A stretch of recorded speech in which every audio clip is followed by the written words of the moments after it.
आद्य गुरु शंकराचार्य जब अपनी बाल अवस्था में थे तभी उनको अनुभव होने लगा कि मेरे जीवन का उद्देश्य जगत कल्याण, सनातन कल्याण, धर्म कल्याण है और उसके लिए मुझे गृहस्थाश्रम का त्याग करना होगा। तब अपनी मां के चरणों में निवेदन करते हुए कहते हैं कि मां मुझे आज्ञा दें, मैं समझ चुका हूं अपने जीवन के उद्देश्य को कि मैं गृहस्थाश्रम में नहीं रह सकता, मुझे संन्यास ग्रहण करना पड़ेगा, लेकिन आपकी आज्ञा के बिना नहीं जाऊंगा। आप आज्ञा करेंगी तो ही मैं ग्रहण करूंगा। कोई मां अपने पुत्र को कैसे कह सकती है कि तुम संन्यास ले लो? हम भी अपनी मां के इकलौते हैं। हम इतनी कथाएं करने जाते हैं, महीना दो महीना बाहर रहते हैं, हमारी मां खुद व्याकुल रहती है। एक मां का ममत्व, उसके आगे ज्ञान भी नतमस्तक होता है। मां के ममत्व के आगे परमात्मा भी नतमस्तक होता है। मां के ममत्व के आगे कभी कभी तीनों लोक नतमस्तक हो जाते हैं। वो ममता है, वो प्रेम की चरमोत्कृष्ट स्थिति है, उस पर उसको कोई आक्षेप नहीं कर सकता। आद्य गुरु शंकराचार्य को मां ने कहा कि मैं अपने पुत्र को कैसे भेज दूं, आज्ञा नहीं दी। लेकिन एक बात हमारी बहुत ध्यान से सुनिएगा। कई बालक आते हैं हमारे पास, वो हमसे कहते हैं हमारे माता पिता कथा में नहीं आने देते, हमारे माता पिता हमको वृंदावन नहीं जाने देते, हमारे माता पिता ऐसा कहते हैं ऐसा कहते हैं। हमको एक बात समझ आती है आद्य गुरु शंकराचार्य जी की कथा से, अगर आपका उद्देश्य शुद्ध होगा, अगर आपकी स्थिति शुद्ध है, अगर आपका विचार शुद्ध है अपनी कर्तव्य के प्रति, तो पूरी प्रकृति लग जाएगी आपको वह स्थिति दिलाने में, भले ही माता पिता आज्ञा ना दे रहे हों। आपका उद्देश्य शुद्ध नहीं है तो माता पिता को दोषित मत कीजिए कि हमको आज्ञा नहीं दे रहे। आपका उद्देश्य शुद्ध नहीं है, इसीलिए प्राप्त नहीं हो रहा है आपको। और वो कैसे घटा? मां ने मना कर दिया कि नहीं, सन्यास नहीं लेना है, तो ठीक है मां, जैसी आपकी आज्ञा। दोबारा जिद नहीं की मां से। एक दिन मां के साथ स्नान करने के लिए नदी में गए तो एक मगरमच्छ आया और आकर के बालक शंकराचार्य के पैर पकड़ लिया और पकड़ करके भीतर ले जाने लगा। तो उन्होंने एक बार घोष किया, मां बचाओ। अब तो मां ने प्रयास किया, लोगों को बुलाने लगी, जल्दी आओ, बचाओ बचाओ बचाओ। तब बीच नदी में डूबते डूबते शंकराचार्य भगवान अपनी मां से कह रहे हैं, मां मुझे कोई नहीं बचा पाएगा, केवल एक तरीका है। बोले क्या? मुझे आज्ञा दे दो कि मैं सन्यास ग्रहण कर लूं। आप अभी आज्ञा दे दीजिए। कोई अपने बालक को डूबता कैसे देखे? मां ने कहा तू जैसे चाहे वैसे रहना, तू चाहे तो सन्यास ले लेना, लेकिन तू वापस बाहर आ जा। जैसे ही सन्यास की आज्ञा दी, ग्राह ने पैर छोड़ दिया, चला गया और बालक शंकराचार्य बाहर आ गए। और मां से कहा, मां बस आपकी आज्ञा की प्रतीक्षा। अब इस कथा से आपको क्या समझ में आया? आपका उद्देश्य यदि पवित्र है, आपकी विचारधारा यदि पवित्र है, आपकी मनोबुद्धि यदि किसी कार्य के प्रति पूर्ण समर्पित है, तो माता पिता पत्नी इनकी आज्ञा ना भी मिले तो प्रकृति ऐसी योजना बनाएगी कि आपका वह कार्य हो, कैसे भी हो। श्रीमद वल्लभाचार्य जी महाराज गृह त्याग का भाव रख रहे थे, लेकिन पत्नी से आज्ञा ले रहे थे कि आप कहो तो मैं जाऊं। पत्नी ने नहीं कहा, आज्ञा नहीं दी। जब तक पत्नी नहीं कहे कैसे जाऊं मैं? पत्नी कहेगी तो ही जाएंगे। और गृहस्थी का ये नियम है कि अगर उसको गृहस्थाश्रम के बाद सन्यास लेना है तो पत्नी की आज्ञा लेनी होगी, और विवाह से पहले सन्यास चाहिए तो माता पिता की आज्ञा लेनी होगी। इतने में ही कुछ दिन बाद घर में आग लगी, और जैसी घर में आग लगी तो आप तो भीतर ही बैठे थे। इतने में पत्नी जोर से चिल्ला के बोली, जल्दी घर से निकल जाओ। जैसे ही ये बात सुनी, बोले बस यही आज्ञा ही तो चाह रहा था मैं आपसे, आपने आज्ञा दे दी, अब जा रहे हैं। अब घर में आग लगना भी उनके पवित्र उद्देश्य के कारण, क्योंकि पत्नी की आज्ञा तभी होगी। निकल गए काशी। तो उद्देश्य यदि आपका पवित्र है तो प्रकृति लग जाएगी आपको उस वस्तु को प्राप्त कराने में, और उद्देश्य अपवित्र है तो कई बार वस्तु मिलने पर भी आपका सर्वनाश कर देगी। जैसे रावण चाहता था कि मैं दिग्विजय करूं, क्या ज्ञान नहीं था, क्या संस्कृत नहीं बोलता था, क्या स्तुतियां नहीं बनाता था। स्वयं महादेव जाते थे लंका उसके पास और वहीं बैठ करके अपना अभिषेक कराते थे, नवीन नवीन रचनाएं बना करके महादेव के चरणों में अर्पित करता था। लेकिन सब कुछ होते हुए भी उद्देश्य उसका पवित्र नहीं था। मिली तो सब वस्तु जो जो वो चाहता था, लेकिन उसका परिणाम आज तक भोग रहा है रावण। आज तक जलाया जाता उसके स्वरूप को। तो मां ने आज्ञा तो दे दी, लेकिन शंकराचार्य जी से कहा, सुनो, तुम भले ही सन्यास ग्रहण कर लो, लेकिन मेरी एक इच्छा पूरी करनी होगी। क्या? कि मेरे अंतिम काल में आपको आना पड़ेगा। आप मेरे सामने होगे, मैं आपको देखते हुए प्राण त्यागूंगी, ये वचन मुझे देना होगा। आज भी हमारे शास्त्रों में नियम है कि अगर त्रिदंड भी आपने धारण किया है, आप किसी के सामने नहीं झुकेंगे, लेकिन अगर परम विरक्त हो चुके हैं, सन्यास धारण कर लिया, त्रिदंड हाथ में ले लिया है, आप मंच पर बैठ करके वैदिक भावों का प्रवचन कर रहे हैं, और उसी समय यदि आपकी मां प्रवचन में आ जाए और उनको यदि आपने सर झुकाकर हाथ जोड़ के प्रणाम नहीं किया, तो आपको अपराध लगेगा, क्योंकि जन्मदात्री मां है। चाहे सन्यास हो, विरक्त, वैसे तो अधिकार, ऐसे अनुमति तो नहीं है कि सन्यास के बाद मां पिता के समीप उस भाव से रहा जाए, लेकिन फिर भी मां की सेवा का अधिकार तो है। मां को सेवा तो कर सकते हैं। तो शंकराचार्य जी ने कह दिया, ठीक है मां, और अपनी मां के अंतिम समय गए हैं, उनको दर्शन दिया। ऐसे आद्य गुरु शंकराचार्य, उनको हम बारंबार प्रणाम करते हैं।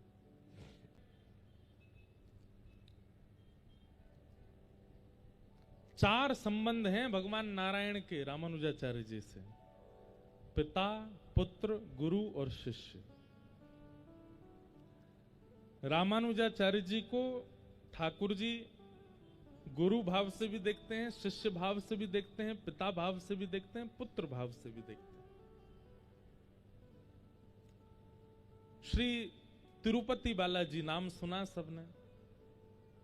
श्री तिरुपति बालाजी के जो ठाकुर जी हैं, वो रामानुजाचार्य जी को अपना गुरु मानते हैं। ठाकुर जी गुरु मानते हैं रामानुजाचार्य जी को।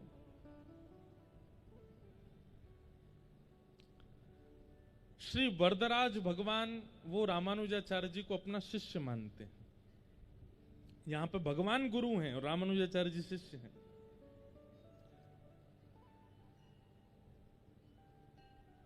श्री रंगनाथ भगवान, वे रामानुजाचार्य जी को अपना पुत्र मानते हैं। स्वयं पिता हैं भगवान और रामानुजाचार्य जी वहां पुत्र हैं। और संपत कुमार भगवान, बेंगलोर के पास में एक स्थान है, वो ठाकुर जी रामानुजाचार्य जी को अपना पिता मानते हैं, स्वयं उनके पुत्र हैं। ठाकुर के तोहे मोहे नाते अनेक मानिए जो भावे, अनेक नाते हैं ठाकुर जी के रामानुजाचार्य जी से। ऐसे शेषावतार श्री रामानुज स्वामी जी को हम बारंबार प्रणाम करते हैं, वंदन करते हैं। अर्धरात्रि का समय और सूरदास जी के पास कोई सेवक बैठा था। सूरदास जी कुछ गा रहे थे, आंख नहीं है सूरदास जी की। सेवक ने पूछा, सूरदास जी आपको ठाकुर जी दिखते हैं? बोले हाँ, मुझे ठाकुर जी ही दिखते हैं और कोई नहीं दिखता। अच्छा तो एक बात बताओ, अभी ठाकुर जी कहाँ हैं? इस समय अर्धरात्रि हो रही है, बताओ अभी ठाकुर जी कहाँ हैं और क्या कर रहे हैं? तो सूरदास जी जोर से हंसने लगे और हंसते हुए बोले, ठाकुर जी गिरिराज जी के पास में एक गांव है, वहां गांव में एक गोपी, वो पूरे घर को भोजन प्रसाद पवा दे, सबन को सुवा दे और रात में रोज अपने घर पर चूल्हो चेताए करके और गरम गरम रोटी बनाए के रोज बाट निहारे कि ठाकुर जी कभी आओ, आकर के मेरे घर को प्रसाद पाओ। मंदिर में तो रोज एक साई भोजन मिलता होगा आपको, मैं नई नई सामग्री बना करके पवाऊंगी, ठाकुर जी आप आओ। ठाकुर जी वही गोपी के यहाँ गए और वाके हाथ से रोटी खा रहे हैं, हाथन की बढ़िया पानी लगा करके रोटी बनाई है, वही पा रहे हैं ठाकुर जी, अभी मुंह दिख रहे हैं। सेवक बोला, कहां पर रहती है ये गोपी? बोले पास में गांव है, वहां गांव में एक पोखर है, उस पोखर के पास में 3रे नंबर को घर है, वही घर में है। आधी रात में ही वो सेवक भागा और जैसे ही जाकर के उसने जाके देखा तो वहां क्या दिखता है कि चूल्हा ठंडा हो गया है और वो जो गोपी थी ना, वो अचेत अवस्था में थी, नेत्रों से अविरल अश्रुधार गिर रही थी और बड़ी सुंदर सुगंध आ रही थी उसके घर में। जाकर के सेवक ने कहा, अरे सखी तू इतनी आनंद में कैसे, कहां भयो? तो वो कहवे कि अरे इतने दिनाते पुकार रही, इतने दिनाते बुला रही, आज मेरे घर साक्षात नंदन आए और मेरे हाथ से रोटी पाए करके गए, आज मुझको सुख प्रदान करके गए, अपनों बना करके गए, मेरी सेवा स्वीकार करके गए हैं। उस सेवक ने जब ये बात सुनी दौड़ करके गए और श्री सूरदास जी के चरणों में प्रणाम किया। बोले भगवान आप धन्य हैं, आपके पास नेत्र नहीं है लेकिन आपको प्रत्यक्ष पता है कि ठाकुर जी कहां क्या लीला कर रहे हैं, कैसे। मुझे और कुछ नहीं जानना, केवल इतना बताइए कि आप बिना नेत्रों के ठाकुर जी का ये अनुभव कैसे कर लेते हैं कि वो कहां क्या लीला कर रहे हैं। तब सूरदास जी कहते हैं ये पद जो अभी हम गा रहे थे, भरोसा किसमें? दृढ़ चरणन केरो, अपने गुरु के प्रति प्रगाढ़ भरोसा,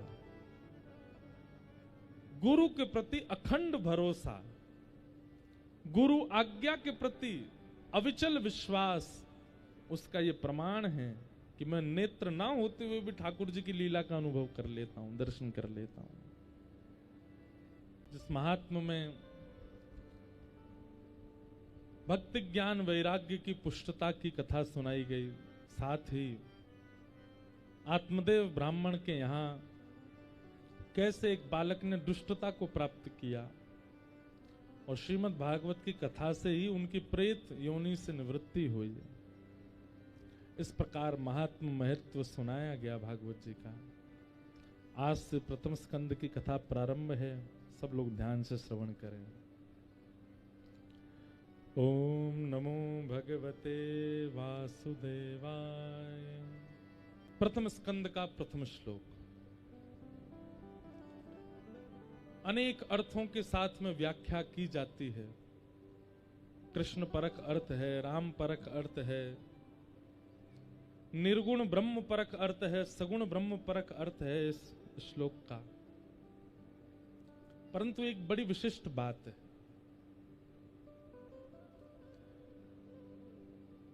श्री वेदव्यास जी महाराज का हृदय करुणा से भरा है, तब भागवत की रचना हुई। भागवत की रचना कैसे हुई हम कथा में सुनेंगे, पर श्री वेदव्यास जी महाराज अत्यंत करुणा से भरे हुए हैं, मानव कल्याण की इच्छा है उनके चित्त में। और जब चित्त किसी करुणा से भरा हो, संदग्ध हृदय हो, तब ऐसी ही स्तुति प्रारंभ हुई है, जकारांत से ही प्रारंभ किया गया है। गोपियों ने गोपी गीत गाया, जयत तेदिकम जन्मना ब्रजः वहां पर भी जकारांत है। पृथ्वी का हरण करके ले गया है हिरण्याक्ष, तब बराह भगवान की स्तुति भी जकारांत से की गई। जय जय जय जाम जित दोष ग्रवीत गुणा। वेद स्तुति भी जकारांत से की गई। और यहां पर भागवत जी का प्रारंभ भी इसी भाव से, मतलब हृदय अत्यंत करुणा से भरा है। कृपा होनी चाहिए कलयुग के मानवों के ऊपर, ऐसी इच्छा रखते हैं वेदव्यास जी महाराज।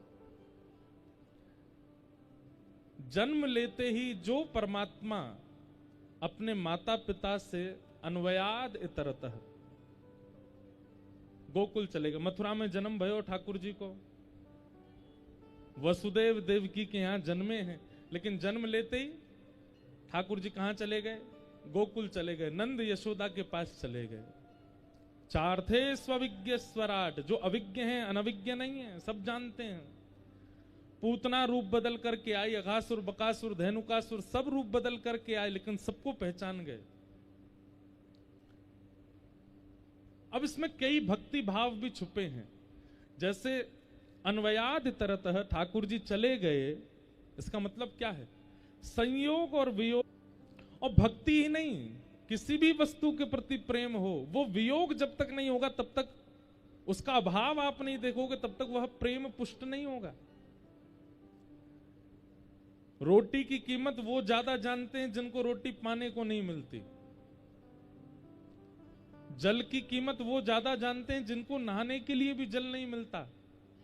कई बार भक्त माता, भक्त पिता, भक्त भैया, भक्त बहन, भक्त पति, भक्त बच्चे, सब कोई भक्त भक्त हो जाते हैं ना, तो एक उनमें से ऐसा होता है कि उसके अंदर भक्ति होती ही नहीं है। क्यों?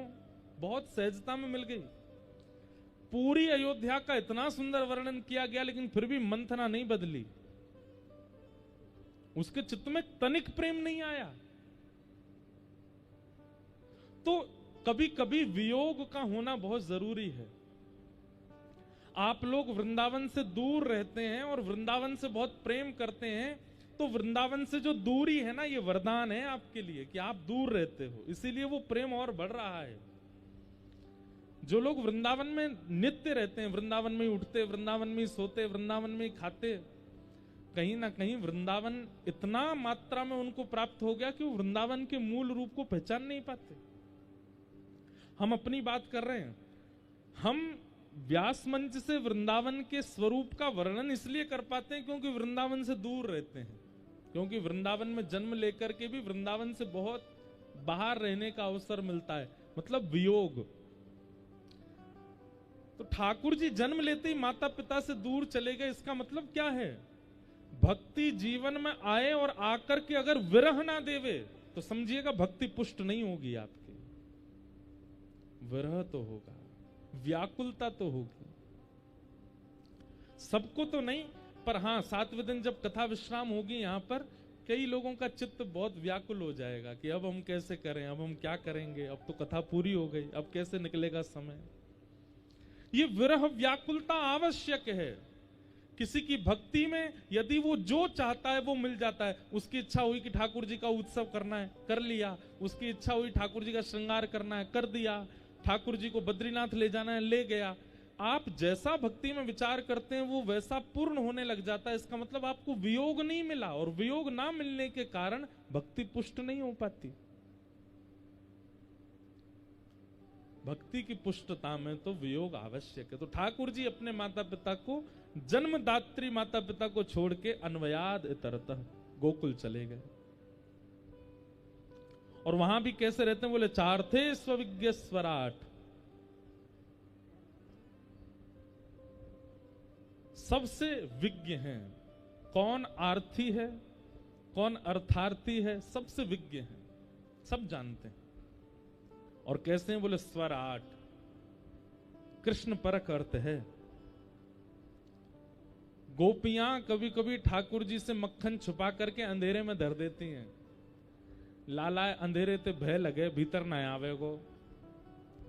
लेकिन ठाकुर जी कैसे हैं? बोले स्वराट, एक कृष्ण करणामृत ग्रंथ है, उसमें विल्लु मंगल जी वर्णन करते हैं, बहुत ध्यान से सुनिएगा। हमारी किशोरी जी राधा रानी और ठाकुर जी को प्रकाश में नहीं देखती हैं। जब निकुंज में लीला होती है तो किशोरी जी ठाकुर जी को लेकर सघन वन में जाती हैं, जहां पर गहरा वन हो, सूर्य का प्रकाश भीतर ना आ पाता हो। एक दिन गोपियों ने पूछा, हे श्यामाजू, एक तो श्याम सुंदर पहले से ही इतने कारे, ये सांवरे हैं, ऊपर से आप इनको अंधेरे वन में ले जाती हो, बिल्कुल जहां सूर्य का प्रकाश नहीं आ, इसीलिए हमारे ठाकुर जी का नाम कुंज बिहारी। कुंज बिहारी मतलब जो ऐसे लता पत्रों की कुंज के भीतर रहते हैं, उनका नाम है कुंज बिहारी। ठाकुर जी प्रकाश में नहीं रहते, सूर्य के नीचे नहीं रहते, वृक्ष के नीचे रहेंगे, कुंज निकुंजों में रहेंगे, सघन वन में रहेंगे। तो किशोरी जी से पूछा कि आप ठाकुर जी को सघन वन में क्यों ले जाती हो? तब तो किशोरी जी कहती हैं, अरे मैं तो को कहा बताऊं, ये नंद जी को लाला प्रकाश में जितना सुंदर लगे ना, ये अंधेरे में बातें ज्यादा सुंदर लगे। बोले क्यों? बोले ज्यों ज्यों अंधेरो है तो जावे, ज्यों ज्यों सघन वन प्रकट होवे, त्यों त्यों कृष्ण के जो वास्तविक अंग की कांति है।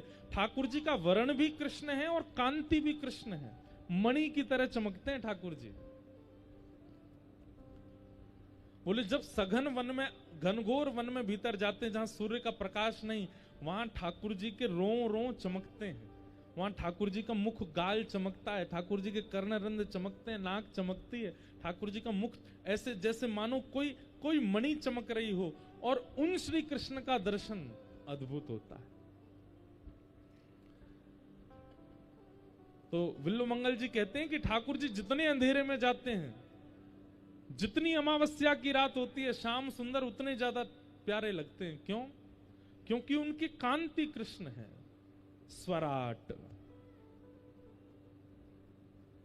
ठाकुर जी को प्रकाशित होने के लिए सूर्य चंद्र की आवश्यकता नहीं है, वो स्वयं से प्रकाशित रहते हैं।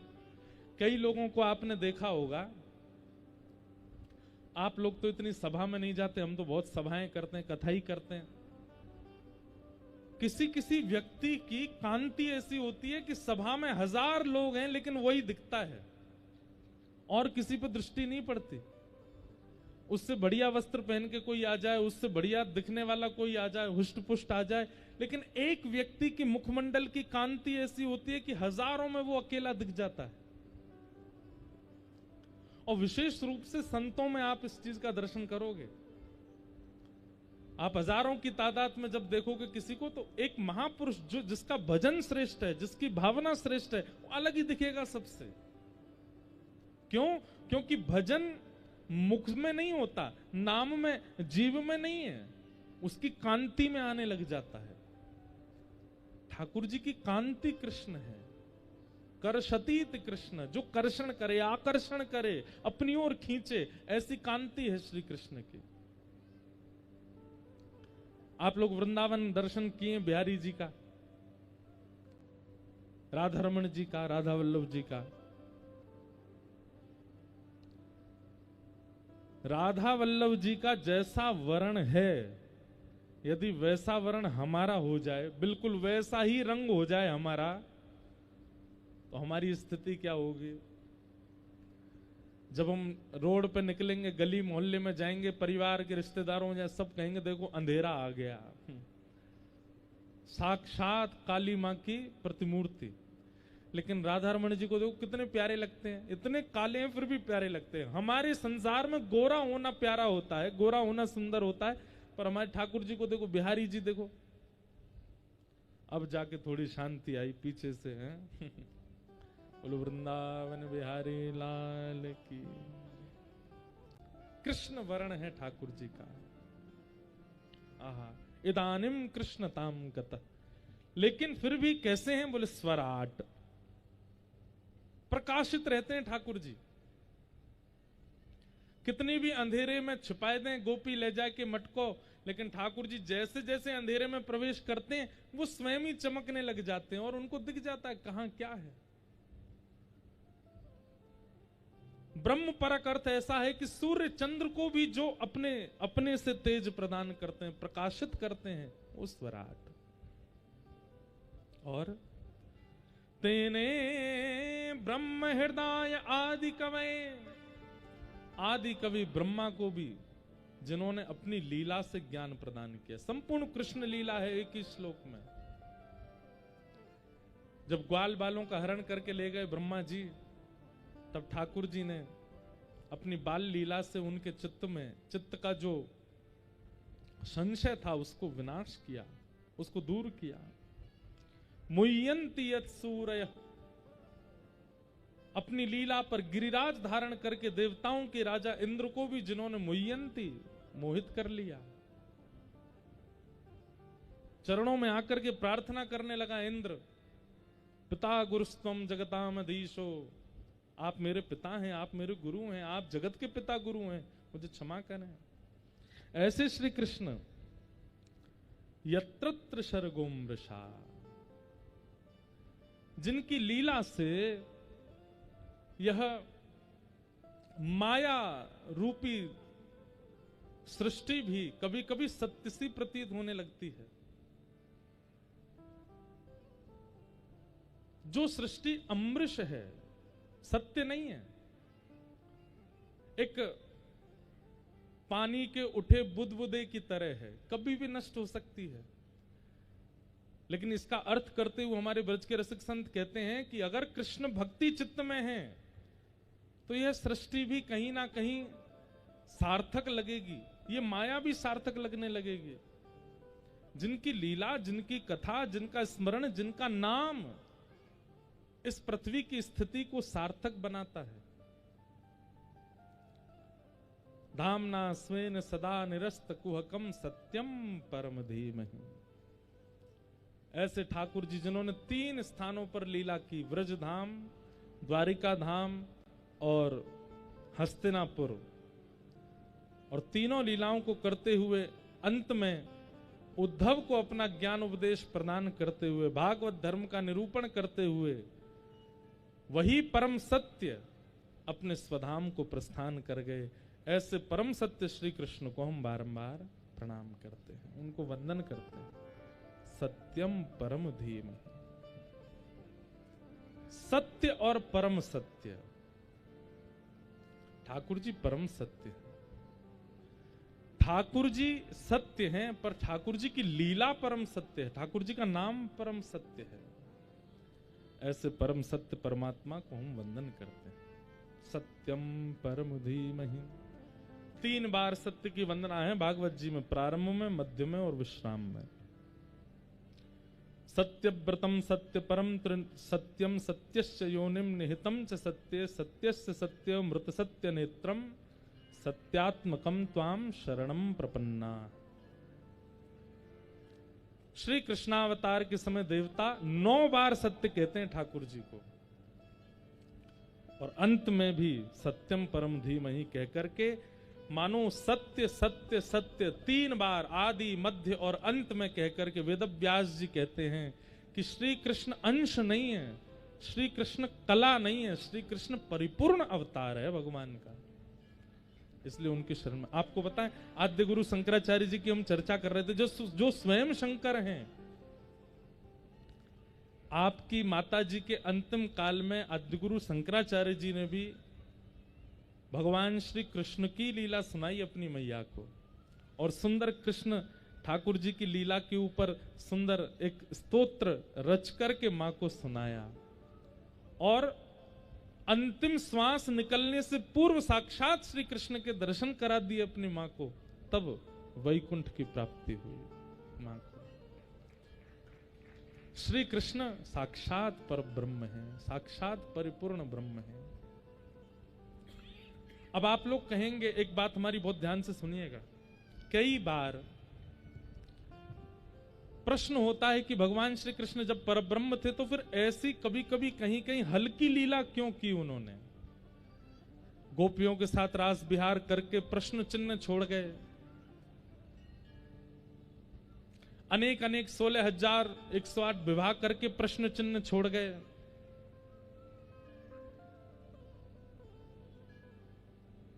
कहीं ना कहीं ये प्रश्न है। वो जब परमात्मा थे तो उनको ऐसी लीला करनी थी कि उस पर कोई प्रश्न उठा ही ना सके। देखिए ठाकुर जी ने लीला तो ऐसी की है कि उस पर प्रश्न उठ नहीं सकता, पर हम संसारी लोग ऐसे हैं कि हम प्रश्न उठाए बिना रह नहीं सकते। ठाकुर जी की लीला पर लोगों को यह होता है कि बताओ, परमात्मा होकर के गोपियों के घर से मक्खन चुराते थे। भगवान जानते थे कि कलयुग आने वाला है और कलयुग के लोगों को ज्ञान परख लीला करके मैं सनातनी बना दूं, धर्म का पालन करवा दूं, वो हो नहीं पाएगा।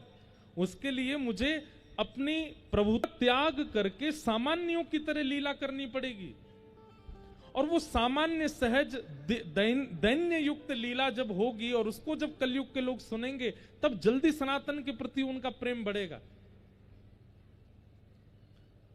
अब श्री कृष्ण कौन है? परमात्मा। श्री कृष्ण कौन है? पर ब्रह्म है।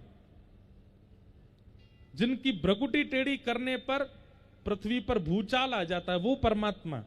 उनकी वृंदावन में स्थिति क्या है? बड़ी सुंदर लीला है। एक गोपी यशोदा मैया के पास आई, मैया ते आके बोली, मैया मेरे घर में आज पूजन होएगा। ब्रजभाषा समझोगे आप लोग? मेरे घर में आज पूजन होएगा। मैया बोली, अच्छा तो मैया आपके गौशाला में सुरभि गाय है और सुरभि गैया का जो गोबर है ना, उस गोबर में से एक अद्भुत सुगंधी आती है। तो मेरा मन है कि आपकी सुरभि गैया को गोबर में अपने घर ले जाऊं और वही को चौका करूं, तब पंडित जी आके वैदिक मंत्र बोले और अनुष्ठान होएगा घर पे। आपकी आज्ञा हो तो मैं सुरभि को गोबर ले जाऊं। 9 लाख गैया है यशोदा मैया के यहाँ। मैया बोली, ये वो कोई पूछवे की बात है? अरे गोबर कोई पूछ के लिए हो जाए? सामने गौशाला, इतनी गैया हैं, गोबर कर रही हैं, जा सुरभि को ले ले, थोड़ा बहुत गोबर ले जा अपने घर। लेकिन ये सारी बातें ठाकुर जी सुन रहे थे भीतर खड़े खड़े। ठाकुर जी ने करके बाहर आए, मैया जी तेने कहा कियो? मैया बोली, कहा भयो? तेने वह गोपी को कैसे कह दे कि तू गोबर ले जा? मैया बोली, लाला तू भी ऐसी बात करे, तू तो ऐसे यहां पूछवे आगो जैसे वो सोनो ले जा रही हो, चांदी ले जा रही हो, रत्न ले जा रही हो। अरे मैया तू बहुत बोरी है, तू जाने ना है? तो को पता 33 कोटि देवता गैया में रहे में? बोले हाँ। बता लक्ष्मी कहां रहे वे? यशोदा मैया बोली, लक्ष्मी तो गोबर में रहे। तो बोले तेने अपनी घर की लक्ष्मी दे दी, दूसरी गोपी है और यूं कह रही है सोनो तो दियो ना, चांदी तो दियो ना। मैया जा घर में गैया को गोबर ना गिरे ना, वहां घर से लक्ष्मी चली जाए, और तेने अपनी घर की लक्ष्मी दे दी वाह, मैं तो ना ले जान दूंगा। यशोदा मैया हंसन लगी, अच्छा तो तू जा, तू गोपी से बात कर ले। अब ये पर ब्रह्म की लीला है, परमात्मा की लीला है। सुनो, ठाकुर जी गए गोपी के पास, जाके खड़े गए, एरी गोपी, हाँ लाला, ऐसी मुफ्त में ले जाएगी तू गोबर है? कछु दे के जानो पड़ेगा तो है। गोपी बोली, लाला गोबर की कोई रकम होवे, गोबर को कोई दाम होवे?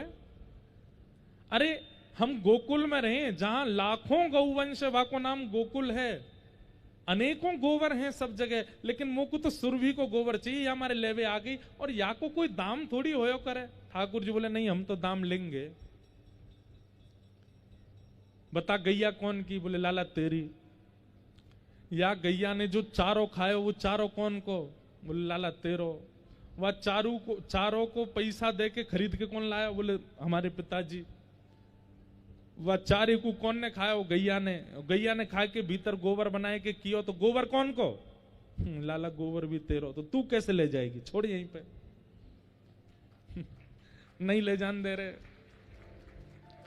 गोपी बोली, लाला मेरे घर उत्सव होएगा। बोले दाम दे दे और ले जा। बोले कहा दाम दूं तू बता। बोले तू जितनो गोबर ले जाएगी उतनो अपने घर को मक्खन दे जा। हमारे यहां गोबर के बदले मक्खन मांग रहे हैं। जितनी परात गोबर ले जाएगी उतनी परात भर के मक्खन दे जा। गोपी बोली लाला मक्खन तो बहुत महंगो होवे, मक्खन की गोबर ते कहा तुलना। बोले ना हमारो तो गोबर भी मक्खन के समान है, ना है तो कभी रोटी पे चुपड़ के खाई लियो, हमारे गोबर है। आनंद आ जाएगा तो। गोपी बोली अच्छा ठीक है मैं मक्खन दे जाऊंगी, मुंह ले जान दे। अब गोपी जैसी परात उठाए के ले जाने लगी, ठाकुर जी बोले एक बात बता, अब तू कितनों गोबर ले जाएगी, बाकी गिनती कौन करेगो? ठाकुर गोपी बोली गिनती तो लाला तो ये करनी पड़ेगी। ठाकुर जी बोले भाई मैं अभी तक विद्यालय गयो ना हूं, मुझको गिनती आवे ना है, मुझे तो गिनती ना आवे, मैं किस करूंगो? गोपी कछु और रास्ता बता, गिनती कैसे होएगी? तो गोपी बोली अच्छा लाला एक बात बताओ। बोले हाँ, मैं जितनी परात उठाऊंगी, तो जैसे एक परात उठाऊंगी तो वहां मैं तेरे नेक सौ गोबर निकाल के तेरे गाल पे चिपका दूंगी, और जितनी बार गोबर ले जाऊंगी उतनी बार गोबर निकाल निकाल तेरे मुंह पे चिपका दूंगी, और अंत में यशोदा मैया ते तू गोबर गिनवा लियो कितनी बिंदी है, उतना मक्खन दे जाऊंगी। ठाकुर जी बोले हाँ जे बात जे बढ़िया है। अब गोपी गोबर उठावे, वहां में से नेक सौ गोबर को टीपा निकाल के ठाकुर जी गाल पे चिपका दे, ठाकुर जी के माथे पे चिपका दे, हर बार जितनी बार। अब गोपी के काम तो हो चुका पूरा, जितना गोबर चाहिए उतना ले जा चुकी है, लेकिन ठाकुर जी के गाल पर गोबर लगाने में इतना सुख मिल रहा, बार बार आ रही है, यहां लगा दे, कभी यहां लगा दे, कभी यहां लगा दे, कभी नाक के ऊपर। और ठाकुर जी भी इतने आनंद से लगवा रहे हैं कि आज तो मेरे मुंह में पानी आ रहा है, दूसरी गोपी के घर पे मक्खन आवेगो, घर पे आनंद आवेगो। ठाकुर जी इतने प्रसन्न है रहे हैं, जैसे कोई बालक को पिताजी कहते हैं चॉकलेट दिलाऊंगा तो बालक उछलने लगता है, चॉकलेट मिलेगी, ऐसे ठाकुर जी बड़े आनंद में आज हमारे घर दूसरी गोपी के घर पे मक्खन आवे को। कमी नहीं है घर में, लेकिन बच्चों का स्वभाव है दूसरे के घर की सामग्री ज्यादा बढ़िया लगती है। इतने में गोपी ने कहा कियो अब की बार जब गोबर उचायो तो लाला के बगल में जाए के नेक वो परात टेढ़ी कर दी, और वो गोबर सबरो ठाकुर जी के मुंह पे ही गिर गो, सबरो मुंह पे गिर गो। जैसे ही मुंह पे गोबर गिरो, ठाकुर जी दौड़े दौड़े गए, देख मैया देख, या गोपी ने कहा कियो देख मेरे संग कहा कर दियो, पूरे ठाकुर जी गोबर में है गए। यशोदा मैया लेके बैठी लाला को अपने सुंदर वस्त्र से, जैसे ही मुंह पहुंचने लगी, ठाकुर जी मैया मैया रुक जा रुक जा रुक जा, मेरे मुंह मत पहुंचियो। बोले क्यों? छोटी छोटी बिंदी लग रही है भीतर, तेने पहुंच दियो सबरी मिट जाएंगी, और फिर गोपी उतनो मक्खन ना देवेगी, नेक अचक अचक के साफ कर। यशोदा मैया जोर से हंसने लगी, बोले वारे लाला तेरे घर में घी को कुआं है, तेरे घर में मक्खन के पहाड़ खड़े हैं, लेकिन फिर भी दूसरी गोपीन के घर को मक्खन खावे को तू कैसो आदि है? ना मैया तू धीमे ते हटा, बिंदी ने गिन कितनी बिंदी है, और उतनी बिंदी मुझको बता दे, मैं बाकी यहां तो मक्खन लेके आऊंगा।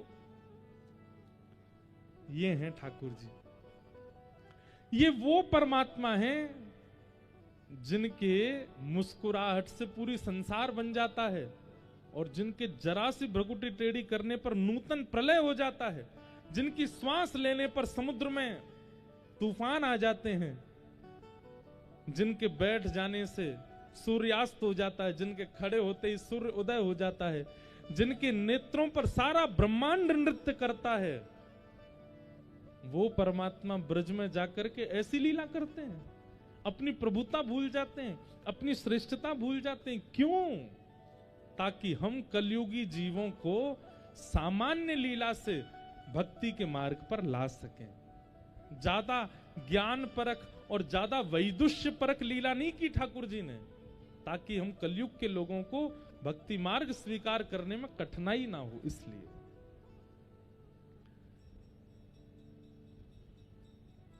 अब श्री कृष्ण की लीला अगर ऐसी होती कि भगवान जन्म लेते ही उनको सोने का मुकुट धरा दिया गया, सोने के वस्त्र आभूषण धरा दिए गए, ठाकुर जी रोते भी नहीं है, ठाकुर जी तो अपनी अवस्था में रहते हैं, वो तो परमात्मा हैं, वो तो धीमे धीमे कभी कभी आंख खोलते हैं। 4 महीना के ठाकुर जी सिंहासन पर बैठ के दुनिया को दर्शन देते हैं, फिर भीतर चले जाते हैं, ध्यान में बैठ जाते हैं। अगर ऐसी लीला ठाकुर जी की होती तो कृष्ण से कोई प्रेम नहीं कर पाता। ये प्रेम क्यों कर रहे हो आप ठाकुर जी से? क्योंकि वे अपनी प्रभुता त्याग करके लीला कर रहे हैं, अपनी प्रभुता छोड़ करके लीला कर रहे हैं। और उस लीला को करने का एक ही उद्देश्य, मुझे और आपको प्रेम भक्ति मार्ग प्रदान करना।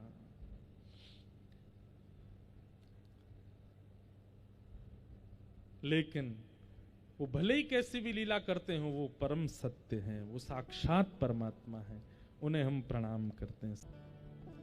बहुत सावधानी से सुनिएगा। विषय, अधिकारी, संबंध और प्रयोजन, चार बातें। सबसे पहला, भागवत जी का विषय क्या है? अमरपुर नाम है गांव का, अमरपुर। अमरपुर, यहां पर पवई धाम हनुमान जी के चरणों में, ये आपको हम सत्य बता रहे हैं, बड़े बड़े आनंद में आप लोग कथा सुन रहे हैं।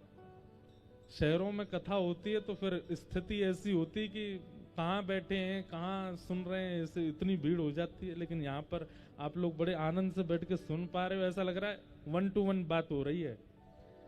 तो ये सौभाग्य है कि ऐसी जगह पर आप कथा सुन पा रहे हो।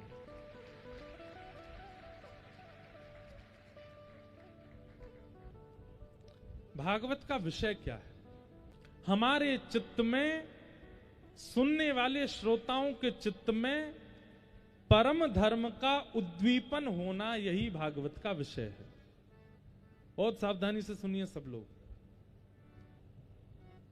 सुनने वालों के चित्त में परम धर्म का उद्दीपन होना। लेकिन हमारी ऐसी कोई क्रिया जिससे मैं तो संभल गया, मेरा परिवार तो संभल गया, लेकिन बाकी सब बिखर गए, वो अधर्म है। जैसे पात्र होता ना, कटोरा, कटोरी, थाली, वही है धर्म का स्वरूप। उसमें रोटी भी आ जाओ संभाल लेते हैं, दाल डाल दो, सब्जी डाल दो, लड्डू डाल दो, गुड़ डाल दो, मिर्च डाल दो, सलाद डाल दो, सबको थाली संभाल लेती है। और जितनी विकसित होगी उतनी सामग्री डाल दो, सब संभाल लेगी, किसी को भी फैलने नहीं देती। यही है धर्म का स्वरूप। हम अपने जीवन का ऐसा निर्माण करें कि हम सबको संभालने में सक्षम हों, सबको धारण करने में सक्षम हों। हमारी ऐसी क्रियाएं हों, ऐसी विचारधाराएं हों, ऐसे कर्म हों जिससे सब समझ जाएं, वो धर्म है। और परम धर्म क्या है जिसके लिए यहां भागवत जी कह रही हैं? परम धर्म किसे कहते हैं? स्वयं ऐसी क्रिया करना जिससे सब समझ जाएं, ये धर्म है। पर स्वयं करते हुए औरों को भी प्रेरित करना, ये परम धर्म है। इसको परम धर्म कहते हैं। जैसे कि सूरदास जी ने अपना कल्याण तो किया, लेकिन सूर सागर ग्रंथ लिख करके गए, उसके माध्यम से आज तक कितनों का कल्याण हो रहा है, ये परम धर्म है। मीराबाई अपना कल्याण तो किया, लेकिन अपने कल्याण के साथ साथ ऐसा निर्माण करके गई मीराबाई पद पदावलियों का, उससे आज तक हम सबका कल्याण हो रहा। गोस्वामी तुलसीदास जी अपना कल्याण तो किया। होते हैं, वो कहती हैं आपातकालीन स्थिति में विमान में हवा की प्रेशर कम होने पर अपने आप मास्क ऊपर से लटक जाएंगे। यात्रियों से निवेदन, पहले अपना मास्क पहने, फिर अपने बगल वाले का मास्क पहना में। यही है परम धर्म। कथाएं सुनकर के, भक्ति मार्ग में आकर के, धर्म के मार्ग पर आकर के पहले स्वयं को धर्मावली बनावें और उसके बाद जिससे मिलें प्रयास करें कि उसके चित्त में भी भक्ति मार्ग, धर्म मार्ग प्रकट हो। आद्य गुरु शंकराचार्य जी ने क्या किया? यही तो किया। और केवल 31-32 वर्ष की आयु में सब कर दिया, ज्यादा समय नहीं लगा आद्य गुरु शंकराचार्य जी को। तो भागवत जी का विषय क्या है? परम धर्म चित्त में प्रकट करना। अपने कल्याण की स्थिति तो आप सबकी हो, लेकिन अपने कल्याण के साथ साथ ये भी विचार करें, हम जिससे मिलते हैं, हम जिससे बात करते हैं, जिसके संपर्क में आते हैं, उसके चित्त में भी परम धर्म प्रकट हो। एक बात बोलें, हमसे तो ये काम बन जाता अपने आप ही। अभी ऐसा हो चुका है कि हम कहीं भी जाते हैं, हवाई जहाज में जाएं, ट्रेन में जाएं, तो 5-6 लोग अगर मिले हैं ना, तो उनमें से 3 लोग तो जय श्री कृष्ण राधे राधे बोलते ही मिलेंगे। अरे हवाई जहाज में एयर होस्टेस वेलकम बोलती ही नहीं है, अब तो राधे राधे ही बोलती हैं, देख के महाराज जी राधे राधे, आप आओ, राधे राधे करके स्वागत करती हैं। और अब तो सब जानने लग गए, पहचान जाते हैं सब जगह। औरों को तो पैसा दे करके भोजन देते हैं, हमको तो फ्री में ही सेब अनार केला दे जाते हैं, बोले महाराज जी आप तो प्रेम से पाओ। तो परम धर्म का मतलब क्या है? जैसा देश वैसा वेश नहीं, जैसे हम वैसे सब हो जाएं, ये परम धर्म है। कई बार ऐसा होता है कि धर्म का पालन करने वाले लोग कई बार स्थिति परिस्थिति देख करके अपना तिलक मिटा देते हैं, अपनी कंठीमाला उतार देते हैं। क्यों? वहां पर अलाउ नहीं है, वहां के लोग स्वीकार नहीं करते। तो ऐसे स्थान को आप कैसे स्वीकार कर सकते हो जहां पर आपकी भक्ति स्वीकार ना की जा रही हो?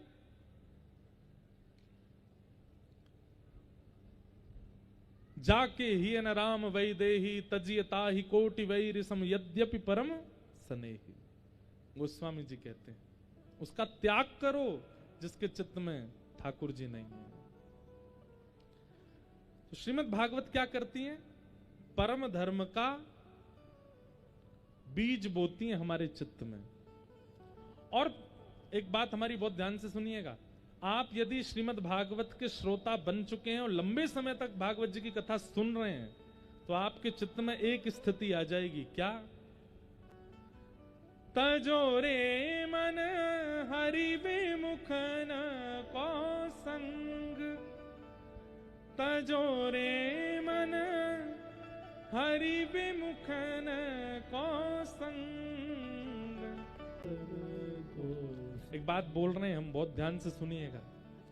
यह भी परमति नहीं है जिसके चित्त में ठाकुर जी के प्रति प्रेम नहीं है, जिसके चित्त में धर्म नहीं है, जिसके चित्त में सनातन भाव नहीं है, उसका त्याग ये भी परम धर्म है,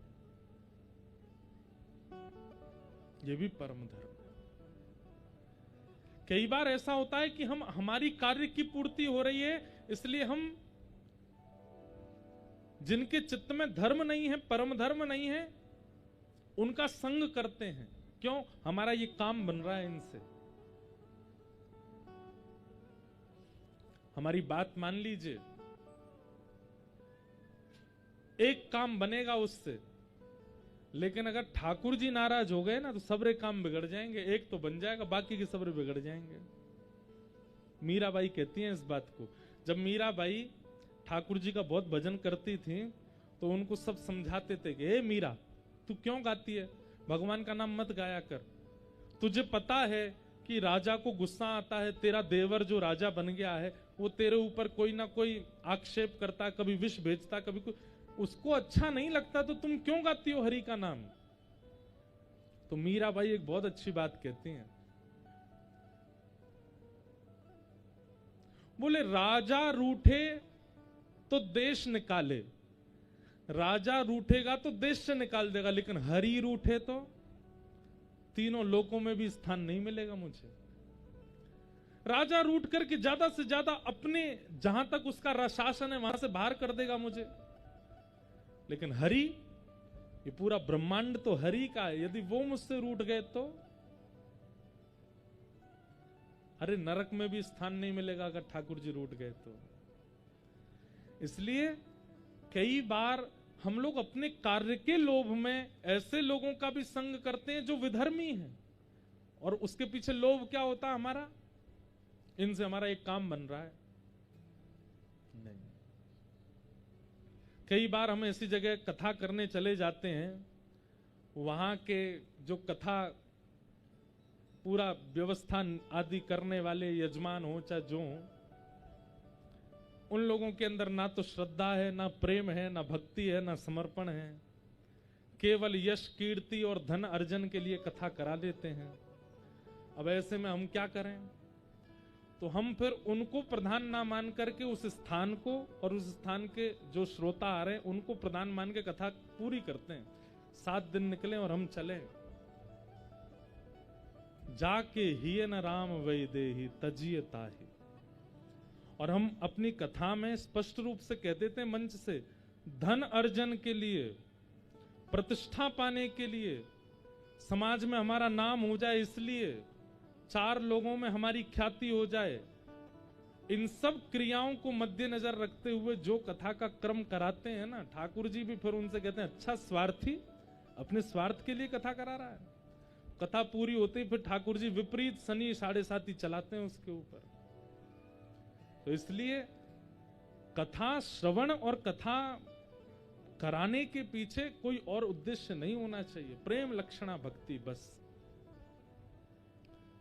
कई बार हरि विमुख लोगों से पाला पड़ता है हमारा भी, लेकिन ऐसी जगह श्रीमद् भागवत जी में ही वर्णन किया गया एकादश स्कंद में कि जब हरि विमुखों से मिलो और कुछ समय आपको रहना ही है उनके साथ, तो कैसे रहो? मौनमास्ताम, मौन रहो, हाँ जी करते रहो, अपने कार्य को पूर्ण करके वहां से प्रस्थान करो। पर हरि विमुख और हरिजन विमुख इनका संग नहीं करना, ये परम धर्म है। धर्म प्रोजित कई तवोत्र परमो निर्मत सनानाम सताम। अब यहां पर बात आई दूसरा, भागवत जी का अधिकारी कौन है? श्रीमद् भागवत कथा कहने और सुनने का अधिकार किसको है? तो कहते निर्मत सराणाम सताम, जिसके चित्त में मात्सर्य दोष नहीं है उसी को ही अधिकार है। मात्सर्य किसको कहते हैं? ईर्ष्या को। किसी की उपलब्धियां सुनकर के, किसी का यश गौरव सुनकर के, किसी की प्रतिष्ठा सुनकर के यदि आपको उससे ईर्ष्या होती है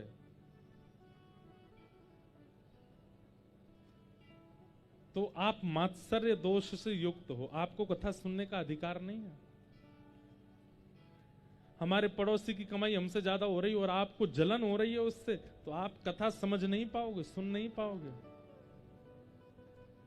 और कहीं ना कहीं वक्ता में भी ये गुण आ जाता है ना कि किसी और के प्रति ईर्ष्या, ऐसे वक्ता की वाणी भी प्रभाव छोड़ना बंद कर देती है, उसकी वाणी का कोई प्रभाव नहीं होता फिर। मात्सर्य दोष, एक बात हमारी बहुत ध्यान से सुनिएगा, सब लोग इधर देखो। आपके अंदर यदि क्रोध दोष है, आपके अंदर यदि लोभ दोष है, आपके अंदर यदि काम दोष है, आपके अंदर यदि मोह दोष है, सब स्थितियों में आपको ठाकुर जी स्वीकार कर लेंगे, लेकिन ईर्ष्या दोष है कभी स्वीकार नहीं करेंगे ठाकुर जी। हमने आज तक नहीं सुना कि ठाकुर जी ने किसी ईर्ष्यालु पर परम कृपा की हो ना, ईर्ष्यालु पर कृपा नहीं करते ठाकुर जी। जिसके चित्त में ईर्ष्या है, और वही है मात्सर्य दोष, निर्मत सराणाम सताम। इसलिए ईर्ष्या दोष से बचिए, मात्सर्य दोष। कल हम लोग तुकाराम जी की बात सुन रहे थे। संत श्री तुकाराम जी महाराज वो ज्यादा ज्ञानी नहीं थे, ज्यादा संस्कृत साहित्य उनको नहीं आता था। अपनी मराठी भाषा में कीर्तन लिखते थे और बहुत सुंदर कीर्तन गाते थे। अब ये तो मध्य प्रदेश है, यहां तो मराठी हम बोल नहीं सकते, 2-3 अभंग मुझे आते हैं तुकाराम जी के। सुंदर ते ध्यान उभे विटेवरी, सुंदर ते ध्यान कर कटावरी थे बुनिया, सुंदर ते ध्यान। तुकाराम जी क्या कह रहे हैं, बहुत ध्यान से सुनना। जिसका ध्यान इतना सुंदर है वो प्रत्यक्ष में कितना सुंदर होगा। जिसकी कथा इतनी सुंदर है वो प्रत्यक्ष में कितना सुंदर होगा। जिसका स्मरण इतना सुंदर है, जिसकी व्याख्या इतनी सुंदर है, वो प्रत्यक्ष यदि सामने आ गया तो हमारा क्या होगा? आहा। तुकाराम जी महाराज बहुत ज्ञानी नहीं थे, लेकिन अब ज्ञान भी दो प्रकार का होता है। एक तो होता है केवल शास्त्रीय ज्ञान और एक होता है व्यवहारिक ज्ञान। कई लोगों को शास्त्रीय ज्ञान तो बहुत होता है, लेकिन व्यवहार में, लेकिन विचार में, लेकिन किसी की समस्या के समाधान में शून्य होते हैं वो। लेकिन कई लोग ऐसे होते हैं, अब हमारे देश के प्रधानमंत्री, उनके पास कोई बहुत बड़ी डिग्री नहीं है, कई बड़े बड़े स्कॉलर्स और बड़े बड़े पीएचडी और आदि आदि अपनी योग्यताओं को प्राप्त किए हुए उनके साथ रहते हैं, लेकिन उनका व्यवहारिक ज्ञान इतना अद्भुत है कि उसके आगे देश के अन्य देशों के राष्ट्रपति भी नतमस्तक रहते हैं। उनको अंग्रेजी बोलनी नहीं आती, लेकिन वो अमेरिका जाते हैं तो वहां के राष्ट्रपति को भी 2-4 सूत्र बताए आते हैं। क्यों? व्यवहारिक ज्ञान बहुत अद्भुत है उनका। और कई लोग, अब किसी की निंदा नहीं है, पर हमारे भारत के एक प्रधानमंत्री रहे हमारे काल में ही, नाम नहीं लेना मुझे, हम लोगों ने उनका दर्शन किया है। वो बोलते इतना अच्छा नहीं थे, उनका व्यवहारिक ज्ञान इतना अच्छा नहीं था, पर अर्थशास्त्री थे। उनके समय पर हमारे भारत की इकोनॉमी बहुत अच्छी थी, लेकिन वो जितने दिन प्रधानमंत्री पद पर रहे कुछ नहीं बोले। उनका एक भी स्पीच आज तक फेमस नहीं है। वैसे बहुत ज्ञानी थे, उनको अन्य प्रकार का ज्ञान बहुत था। तो ऐसे ही श्री तुकाराम जी महाराज जो थे, इनको संस्कृत बोध नहीं था, लेकिन ये मराठी में बहुत अच्छे अच्छे कीर्तन बना के गाते थे और ठाकुर जी के आगे नेत्र सजल करके गाते थे।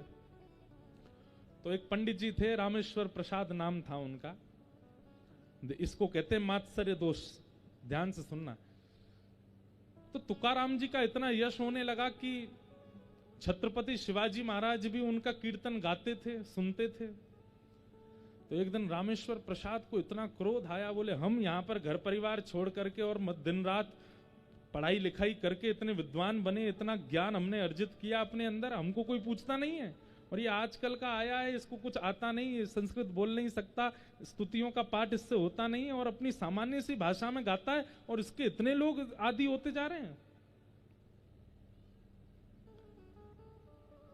रामेश्वर पंडित जी ने जाकर के तुकाराम जी से पहले तो कहा कि तुम शास्त्रार्थ करके दिखाओ मुझसे। तुकाराम जी बोले मैं शास्त्र नहीं जानता, अर्थ क्या करूंगा आपके आगे।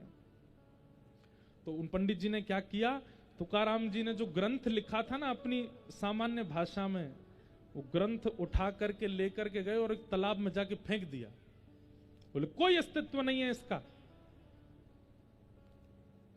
सामान्य सी सरल भाषा में लिख दिया है, ये कोई ज्ञान है? आओ हमारे साथ, हमसे पढ़ो, हम तुम्हें ज्ञान देंगे, हमारे शिष्य बन जाओ। तुकाराम जी बोले हम तो आपके सदा शिष्य हैं, सदा आपके दास हैं, ना उसमें कुछ कहना तो नहीं है, पर वो भाव जो आपने जल में प्रवाहित कर दिए वो मेरे हृदय के भाव थे। भले ही सामान्य भाषा में थे, लेकिन ऐसा नहीं कि उनका अस्तित्व नहीं है। और रामेश्वर पंडित जी तो वो सारे ग्रंथ फेंक करके चले गए। जैसे ही आप गए, तुकाराम जी के नेत्र सजल हो गए, क्योंकि अपने जीवन की सारी पूंजी गाई थी ठाकुर जी के लिए उन्होंने। रामेश्वर पंडित जी के शरीर में एक विचित्र प्रकार का रोग हो गया, और वो रोग ऐसा हुआ कि उनको कभी कभी बैठे बैठे ऐसा लगता था कि जैसे उनका शरीर किसी ने जला दिया हो। ऐसी ज्वलनशीलता होती, खूब लेप लगाते, चंदन लगाते, नदी में स्नान करते, जहां दिखता कुछ भी नहीं था, लेकिन जलन पूरी होती थी उनको। वैद्यों के पास गए, बड़े बड़े औषधालयों में गए, लेकिन कहीं भी ठीक नहीं हो पाए। अंत तो गत्वा एक दिन बड़े व्याकुल चित्त से ठाकुर जी से कहने लगे, मैंने आपकी इतनी स्तुतियां रचना की, इतना ज्ञान, इतना आपको रिझाया, इतना आपको आपने मेरे को इतनी पीड़ा क्यों दे रहे हैं? मैंने क्या अपराध किया ऐसा? एक बात सुनेंगे हमारी। घर में कोई कलेश चलता है, आपके शरीर में कोई कष्ट है और अनेक प्रयासों से भी वो ठीक नहीं हो रहा है, तो इसके पीछे निश्चित ही कोई वैष्णव अपराध है। आपने किसी वैष्णव का अपराध किया है, किसी भक्त का अपराध किया है, जिसके कारण ये हो रहा है। उसी समय आपने खूब वैद्यों के चक्कर लगा लिए, खूब डॉक्टरों के पास चले गए, खूब प्रयास करने पर भी वो व्यवस्था ठीक नहीं हो। ठाकुर जी के सामने जाइएगा, हे नाथ, मैंने किसी वैष्णव का अपराध किया है, या तो मुझे स्वप्न में या मुझे सांकेतिक रूप से आप बता दीजिए कि किसका अपराध हुआ है। और यदि ठाकुर जी एक सप्ताह के भीतर कोई संकेत ना करें, तो फिर जो वैष्णव दिखे सबसे क्षमा मांगो, तभी आपका अपराध दूर होगा। नहीं तो अनेक प्रयास करने पर, अनेक व्यवस्थाएं करने पर, अनेक औषधि लेने पर भी आपका रोग या कलेश या ग्रह कलेश ये सब ठीक ना हो, समझ जाना किसी भक्त का आपने अपमान या अपराध किया। रामेश्वर पंडित जी के साथ वही होने लगा, जलन जावे ही नहीं शरीर की। ठाकुर जी के आगे जाकर रोने लगे, मैंने आपकी इतनी स्तुतियां गाई, मैंने आपके इतने वक्तव्य किए, मैंने आपकी इतनी कथाएं सुनाई, आप मुझे इतना कष्ट दे रहे हो, मैंने क्या किया? तब ठाकुर जी ने स्वप्न में आकर के कहा, मेरे परम भक्त श्री तुकाराम जी महाराज का आपने अपमान किया। वो भाव राज्य में रहकर के मेरी सेवा करते हैं, भाव राज्य में रहकर के मेरे लिए पद लिखते हैं। वो ज्ञानी नहीं है, उनको इतना आता नहीं है, उनको इतना बोध नहीं है शास्त्रों का, तो आप उनको कुछ नहीं समझते और आप जाकर के उनका अपमान कर रहे थे। और अपमान तो किया, ये तो एक बात, उनके जो ग्रंथ थे उसको प्रवाहित कर दिया आपने। आपके शरीर की ज्वलन तब दूर होगी जब आप तुकाराम जी के पास जाकर के नतमस्तक होकर के क्षमा मांगोगे। रामेश्वर पंडित जी तुरंत गए, तुकाराम जी के आगे जाकर के क्षमा मांगी, कान पकड़े। तुकाराम जी ने गले से लगाया, नहीं नहीं भगवान, आप ऐसा मत करो, लेकिन मुझे बहुत खेद है कि मैंने जो पद लिखे वो सब बह गए, सब नष्ट हो गए। तभी ठाकुर जी ने तुकाराम जी को अंतर हृदय में आकर के प्रेरणा देकर के कहा, नहीं तुकाराम, तुम जाओ अभी जाकर के उस सरोवर में देखो। और जैसे तुकाराम जी ने जैसे सरोवर में जाके देखा, तो तुकाराम जी के द्वारा लिखे गए जितने भी पद थे वो ऐसे तैर रहे थे जैसे कमल, कमल पर कितनी भी बूंद आ जाए वो उसको गीला नहीं करती, ऐसे सारे पत्र कमल के भांति हो गए और उन पर जल का कोई प्रभाव नहीं, और सब सुरक्षित हो गए। तुकाराम जी ने सबको लेकर के हृदय से लगाया। इसका मतलब क्या है? ये कथा हमने क्यों सुनाई? मात्सर्य दोष, दुनिया में जितने दोष हैं, काम, क्रोध, लोभ, अहंता, ममता आदि आदि जो भी आपके अंदर दोष हैं, सब एक तरफ, और ईर्ष्या एक तरफ। बाकी जितने भी दोष हैं उन सबके साथ ठाकुर जी आपको स्वीकार कर लेंगे। ठाकुर जी ने क्रोधियों को भी स्वीकार किया है, कामियों को भी स्वीकार किया है, मोहियों को भी स्वीकार किया है, अनेक अनेक दोष युक्तों को ठाकुर जी ने स्वीकार किया, लेकिन ईर्ष्यालु को स्वीकार नहीं किया। एक कथा आप मुझे नहीं सुना सकते कि किसी के चित्त में ईर्ष्या थी लेकिन वो रोज मंदिर जाता तो ठाकुर जी ने उसको स्वीकार कर लिया, कभी नहीं। ईर्ष्यालु ठाकुर जी को प्रिय नहीं है। इसलिए भागवत जी के द्वितीय श्लोक में द्वितीय भाव में कहा गया, अधिकारी कौन है कथा का? निर्मत्सराणाम सताम, जिसके चित्त में मात्सर्य दोष नहीं। इसलिए भैया अभी विचार कर लीजिए, किससे ईर्ष्या होती है आपको, और जिसके नाम से, जिसके रूप से, जिसके काम से आपको ईर्ष्या होती है, इन 7 दिन की कथा के बाद वो ईर्ष्या प्रेम में बदलनी चाहिए, नहीं तो आपका कथा सुनना व्यर्थ हो जाएगा।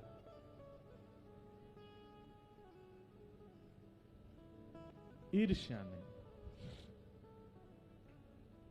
ईर्ष्या दोष नहीं। सब में हरि को देखो, सब में हरि का दर्शन करो, सब में। अरे हम कहते हैं हरि मत देखो, लेकिन फिर भी कम से कम दुर्गुण तो मत देखो, किसी में दोष मत देखो। सबके अंदर कोई ना कोई गुण तो विराजमान है, सबके अंदर कुछ ना कुछ अच्छा तो है। सब में ठाकुर जी को देखो, लेकिन मैं कहता हूं ठाकुर जी को सब में देखना मुश्किल है, नहीं दिखेंगे। तो कम से कम इतना कर लें कि सब में दोष ना देखें, सब में अवगुण ना देखें।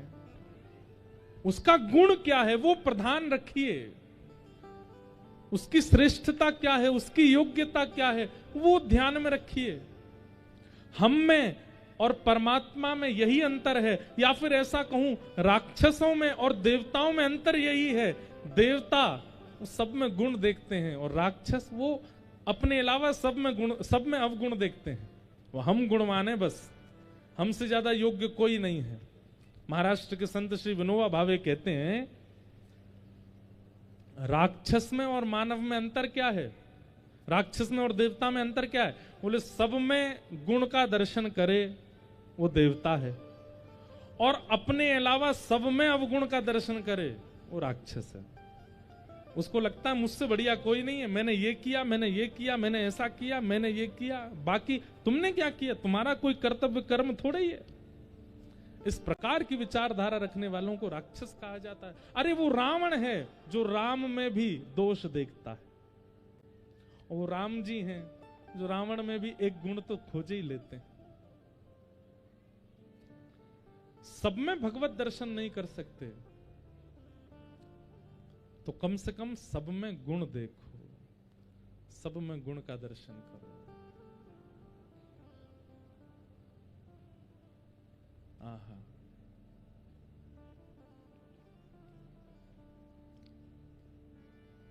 निर्मत्सराणाम सताम।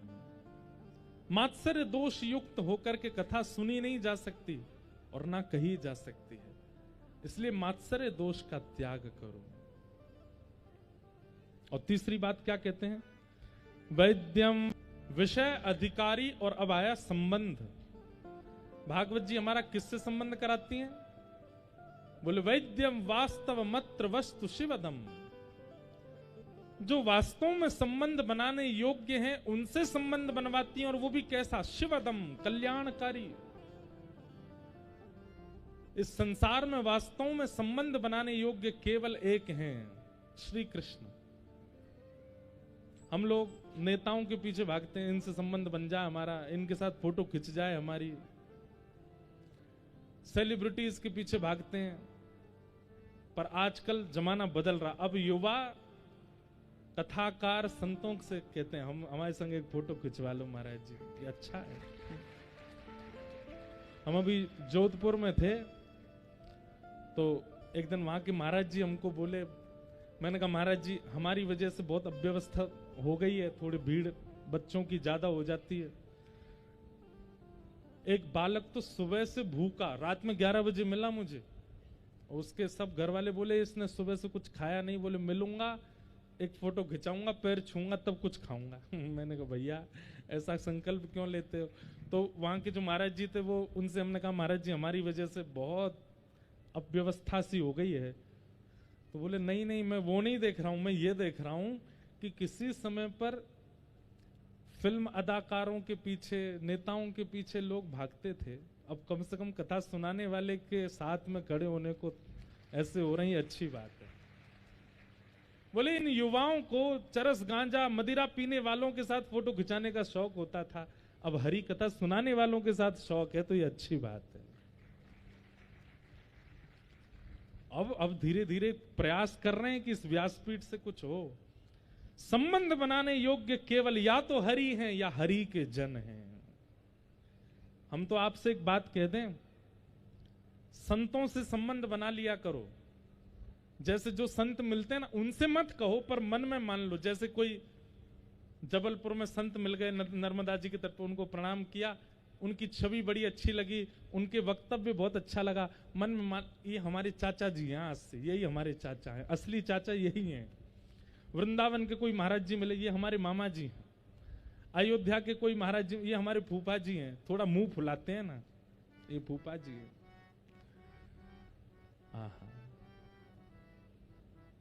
संतों से संबंध बना लो। संतों से आप संबंध बनाएंगे, ठाकुर जी आपसे संबंध बना लेंगे, आपका संबंध नहीं।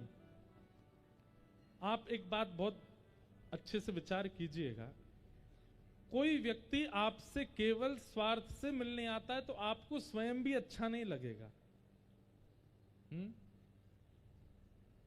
भले ही आपका रूप बहुत सुंदर है, लेकिन सामने वाला व्यक्ति आपसे केवल इसलिए मिलने आता है क्योंकि आपका स्वभाव, गुण, विचार, इससे उसको कोई फर्क नहीं पड़ता। आप दिखते सुंदर हो, आपको यह बात पीड़ा देगी।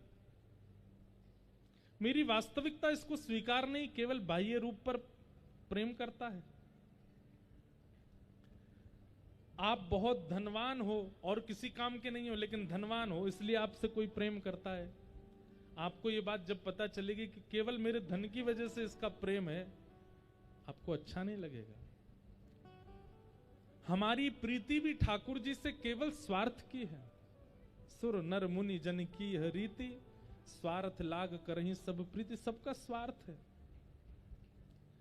हमारी कथा कहने का केवल एक उद्देश्य है कि सबके जीवन में निस्वार्थ प्रेम प्रकट हो। ठाकुर जी स्वार्थ से भजने वाले नहीं हैं। ठाकुर जी को तो निस्वार्थ भाव से भजो, कुछ कामना नहीं। कभी प्रयास करके तो देखिए। आप रोज मंदिर जाते हैं, रोज हनुमान जी पर जाते हैं, रोज शंकर जी पर जाते हैं, रोज कहीं जाते हैं। एक बार, एक महीना हमारे कहे से बिल्कुल निस्वार्थ, कुछ कहना ही नहीं है, निस्वार्थ भाव से आप जाइए तो सही। महाप्रभु जगन्नाथ जी का दर्शन करने लाखों लोग रोज दर्शन करते हैं, पर आप यदि आपको कोई ऐसा इक्विपमेंट मिल जाए जिससे आप लाखों दर्शनार्थियों के हृदय की बात पढ़ लो कि जगन्नाथ जी से जाके क्या बोलते हैं। कोई दुखी है, कोई पत्नी से दुखी, कोई बच्चों से दुखी, कोई परिवार से दुखी है, किसी को कुछ चाहिए, किसी को डिग्री चाहिए, किसी को रैंक चाहिए, किसी को जॉब चाहिए, किसी को धन चाहिए।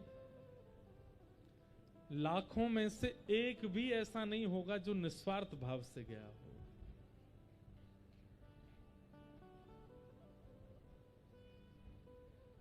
हमें बहुत अच्छा चरित्र लगता है। महाराष्ट्र के सब संतों का चरित्र मुझे बहुत अच्छा लगता है, या तो हमारे ब्रज के या महाराष्ट्र के।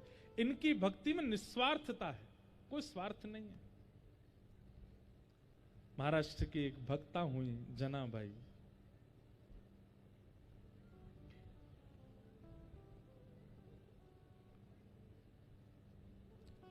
छोटी सी थी जनाबाई, तो एकादशी के मेला में गई थी माता पिता के साथ पंढरपुर, बिछड़ गई,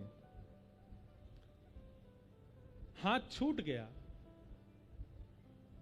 माता पिता का, खो गई। लेकिन स्वाभाविक ऐसा होता है कि बालक जब खो जाते हैं ना तो रोते हैं, पर जनाबाई रोई नहीं है। जनाबाई प्रसन्न हो गई। बोले क्यों? बोले अब मेरे माता पिता खो गए, 3 दिन हो गए, मिले तो है नहीं। आज से मेरे पिताजी विट्ठल, आज से मेरी मैया रखुमाई रुक्मणी, आज से यही मेरे माता पिता हैं। माझी बहन चंद्रभागा, मेरी बहन कौन है? चंद्रभागा मेरी बहन है। और ये जितने लोग पंढरपुर ठाकुर जी का दर्शन करने आते हैं, ये सब मेरे भाई बंधु हैं। पुंडलीक आहे बंधु, मेरा बंधु, मेरा भाई कौन है? बोले पुंडलीक, भगवान को भजने वाला जो भी, वो मेरे भाई। सबसे संबंध बना लिया। संसार में एकाध लोग आपसे ऐसे जरूर टकराए होंगे जो ऐसा कहते होंगे। मुख्यमंत्री जी हमारे चाचा लगते हैं। कभी गलती से मुख्यमंत्री जी मिल गए, बोले आपके भतीजा मिले, तो बोले कौन भतीजा? बोले वो फलाना, मैं नहीं जानता इसको। तो उससे तू तो कह रहा था तेरे चाचा है। दूर के चाचा हैं, मान लिया। हमारी माता जी ने उनको देवर मान लिया अपना, इसलिए हम। वाह, आपकी माता जी ने कभी किसी महात्मा को देवर क्यों नहीं माना? आपके पिताजी ने कभी किसी भजनानंदी को अपना छोटा भाई क्यों नहीं माना, बड़ा भाई क्यों नहीं माना? ये सब ख्याति प्राप्त लोग ही आपके संबंधी क्यों हैं? जिनके हृदय में केवल ठाकुर जी, वो आपके संबंधी क्यों नहीं है?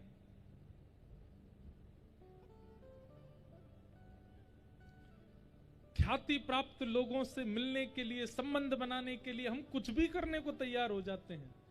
ऐसी स्थिति यदि संतों के प्रति हो जाए, वक्ताओं के प्रति हो जाए, वैष्णवों के प्रति हो जाए, ठाकुर जी मिल जाएंगे आपको। कई लोग आते हैं, अभी हमारे हाथ में कुछ भी नहीं दिख रहा होगा क्योंकि इतना भर गया था, इतनी सारी राखी पहना देते हैं। कई भैया हैं, आप हमारे भाई हैं, भाई हैं।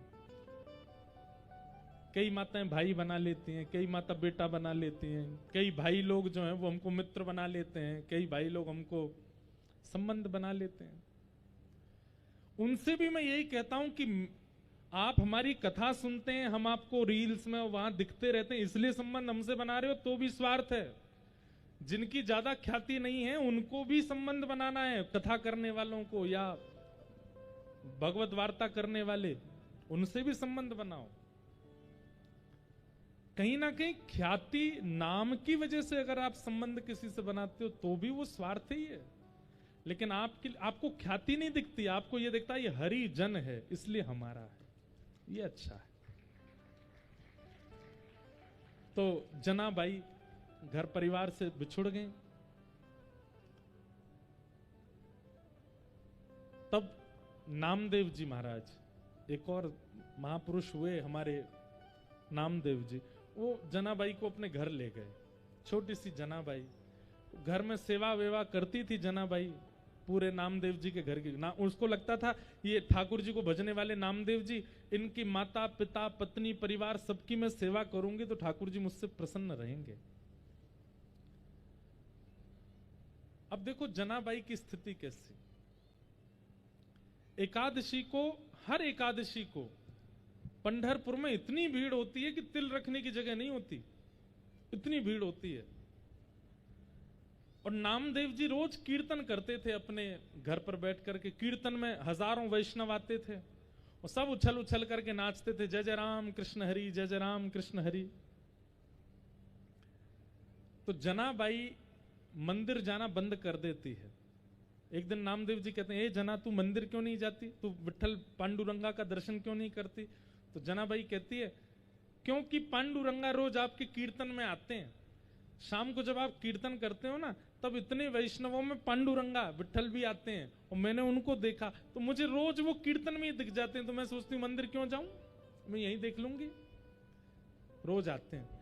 तो नामदेव जी सोचे छोटी लाली है, कुछ भी बोल रही है। एक दिन एकादशी थी, बड़ी भीड़। आज जनाबाई, अब देखो ऐसी विचारधारा, इसको कहते हैं प्रेम लक्षणा भक्ति। जनाबाई जाकर के नामदेव जी से कहती है कि नामा, आज आप शाम को जब कीर्तन करोगे ना, बोले हाँ, ज्यादा जोर से मत करना, धीरे धीरे करना। बोले मतलब? बोले कीर्तन करते करते करते जब आप गति पकड़ते हैं ना, सब उठ के नाचने लगते हैं, तो गति मत पकड़ना, धीमे धीमे कीर्तन करना। नामदेव जी बोले क्यों? बोले आज एकादशी है ना, पूरे दिन लाखों भक्तों ने पांडुरंगा के दर्शन किए होंगे, थक जाएगा पूरे दिन का पांडुरंगा। शाम को जब कीर्तन में आएंगे तो थके हारे आएंगे, और आप जोर से कीर्तन करोगे तो सबको देख के वो भी नाचेंगे। पहले से इतने थके हुए आएंगे, आप जोर से कीर्तन करोगे तो नाच के और थक जाएंगे। और ये पंडा पुजारी कोई उनके चरण नहीं दबाता है, रात भर बेचारे बिना चरण दबाए सोएंगे, मुझे बहुत पीड़ा होगी। इसलिए आज आप कीर्तन धीमे धीमे करना। समझे बात? हम अपनी बताते हैं ठाकुर जी को, कभी ठाकुर जी से पूछते हैं उनकी? आपने आज तक किसी भी मंदिर में जाकर के ठाकुर जी से ऐसा पूछा कि आप कैसे हो? अपनी बता के आए हैं, हम ऐसे हैं, हमारे पति ऐसे हैं, हमारे बच्चे ऐसे हैं, हमारी सास ऐसी, हमारे ससुर ऐसे, हमारा परिवार ऐसा, हमारा खानदान ऐसा, हमारे बैंक बैलेंस ऐसी, हमारी सब कुछ ऐसा। अपना सब बता दिया, ठाकुर जी से नहीं पूछा आप कैसे हो। क्योंकि प्रेम है ही नहीं चित्त में। संबंध होता है तो संबंध का ये नियम होता है, जब संबंधी मिलता है तो आप पूछते ही हो कैसे हो। और कैसे हो किससे नहीं पूछा जाता? जिससे संबंध नहीं होता उससे नहीं पूछते। हमारी एक बात मानिए, ठाकुर जी से संबंध मानिए और पूछा कीजिए। मंदिर में जाके सब अपनी बता रहे हैं, पर आप पूछो आप कैसे हो नाथ, आज आपने क्या पाया भोजन में, क्या भोग लगा आपका। भले ही प्रत्युत्तर कुछ ना मिले फिर भी पूछो, ठीक हो आप, आज बहुत अच्छे लग रहे हो, थोड़े थक गए हो, सो जाए करो। ऐसे कहे तो लोग बाग बोल बोल के कहोगे तो पागल ही कहेंगे आपको, इसलिए बोल के नहीं कहना है, मन ही मन में बोलो। लेकिन इसका एक प्रभाव आपको दिखेगा कि कभी ना कभी ठाकुर जी उत्तर देंगे। हमने अनुभव किया एक मंदिर में, एक स्थान पर अनुभव अपना बता रहा हूं। वृंदावन से दूर ठाकुर जी विराज रहे हैं, तो मन में ऐसी भाव आई कि लाला आपको अपने गांव की बहुत याद आती होगी, वृंदावन की बहुत याद आती होगी, इतनी दूर आप यहां विराजते हो, यहां भोग प्रसाद आपका अच्छे से बनता है ना, कोई दिक्कत तो नहीं होती।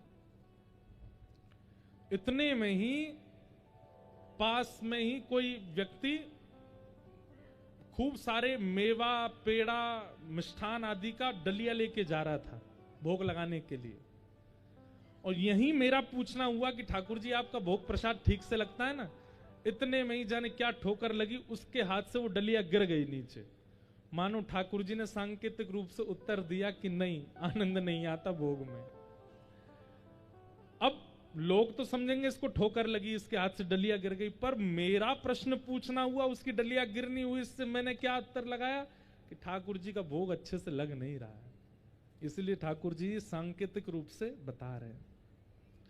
तो फिर बाद में जब हमको ले गए, पुजारी जी वगैरह सम्मान कर रहे थे, तो हमने धीमे से कहा, मैंने कि सुनो, हमको आपकी सेवा निश्चित बहुत परिपूर्ण होगी, हमको ठाकुर जी के शायद ऐसी कोई आज्ञा आई, ऐसा लग रहा है, कुछ हुआ अभी मंदिर में, ठाकुर जी मानो संकेत कर रहे हैं कि थोड़ा भोग में कोई चूक हो रही है, या तो रसोई घर में बर्तन साफ नहीं किए जाते, या मन से भोग नहीं बन रहा, कुछ तो हो रहा है, आप बस देख लेना सब ठीक हो।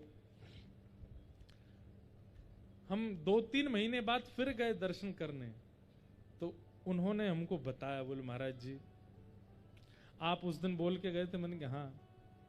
बोले 5 दिन पहले एक चुईया मर गई थी रसोई घर में, और उसकी दुर्गंध आ रही थी, लेकिन आलस्य में किसी ने उसको निकाल के नहीं फेंका। आप जब बोल के गए तो फिर मैंने सोचा भाई ब्रजवासी बोल के गया तो कोई बात तो ना है, तो मैं गया, तो हमने जाके अरे दुर्गंध कैसी, बोले पता नहीं, मिल ही नहीं रही है, हम ढूंढ रहे हैं, कोई जीव मर गया छोटा। बोले फिर पूरी रसोई धो करके जगह जगह ढूंढ करके निकाला, तो एक सामग्री में वो पधार गई थी। तो बोले आपको संकेत सही हुआ। मैंने कहा ये मुझे नहीं सबको होगा, लेकिन संकेत के लिए ठाकुर जी को अलाउ तो करे कोई, हम अलाउ नहीं करते उनको, हम अपनी नहीं अपनी बताते, हम ऐसे हम वैसे ऐसे। कभी ठाकुर जी से पूछो आप कैसे हैं नाथ। और एक बार में उत्तर नहीं मिलेगा। प्रेम लक्षणा भक्ति को जब आप चरम स्थिति तक ले जाने का प्रयास करते रहोगे, तब कुछ समय बाद संकेत आने शुरू होंगे ठाकुर जी से। उसके लिए संबंध बहुत आवश्यक है, ठाकुर जी से संबंध मान। वैद्यम, और अगर संबंध नहीं है तो कथा सुनिए, कथा से ही आपको कोई ना कोई संबंध का स्पष्टीकरण होगा। वैद्यम वास्तव मत्र वस्तु शिवदम, वैद्यम वाद्यम मत्र वस्तु शिवदम। कल्याणकारी संबंध बनाएंगे ठाकुर जी। तापत्रयोन्मूलनम, 3 प्रकार के तापों का जो उन्मूलन कर देते हैं। सुनने की इच्छा मात्र से हरि चित्त में प्रकट हो जाते हैं। सुनने के बाद प्रकट होते हैं, ये तो बाद की बात है, सुनने की इच्छा मात्र से हरि चित्त में प्रकट हो जाते हैं, इच्छा मात्र से। ऐसी भागवती को हम बारंबार प्रणाम करते हैं। निगम कल्प तरोर गलितम फलम सुखमुखादमृतद्रव संयुतम पिबत भागवतम रसमालयम मुहुर्हो रसिका भुवि भावुका।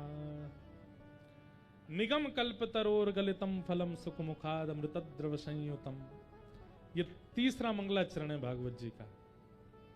निगम कहते हैं वेद को। वेद रूपी कल्प वृक्ष का पका हुआ फल है श्रीमद् भागवत। और कैसा फल है? जिसमें ना छिलका है ना गुठली है, रस ही रस है। रसमालयम। छिलका गुठली से अभिप्राय क्या होता है? छिलका और गुठली फेंक दिए जाते हैं, त्याज्य वस्तु है। श्रीमद् भागवत में एक भाव भी ऐसा नहीं है जो केवल कहने और सुनने तक ही सीमित रखना है, जीवन में उतारना नहीं, सब कुछ ग्रहण करने योग्य है। छिलका गुठली नहीं है, रस युक्त फल है। अद्भुत, ऐसा फल है ही नहीं संसार में। और पिबत भागवतम रसमालयम, भागवत की कथा को सुनने की आज्ञा नहीं है, पीने की आज्ञा है। मैं कथाओं में कहा करता हूं कि हमको कान ठाकुर जी ने दिए, सुनने वाली सामग्री भीतर है। ये बाहर की सामग्री क्यों बनाई है?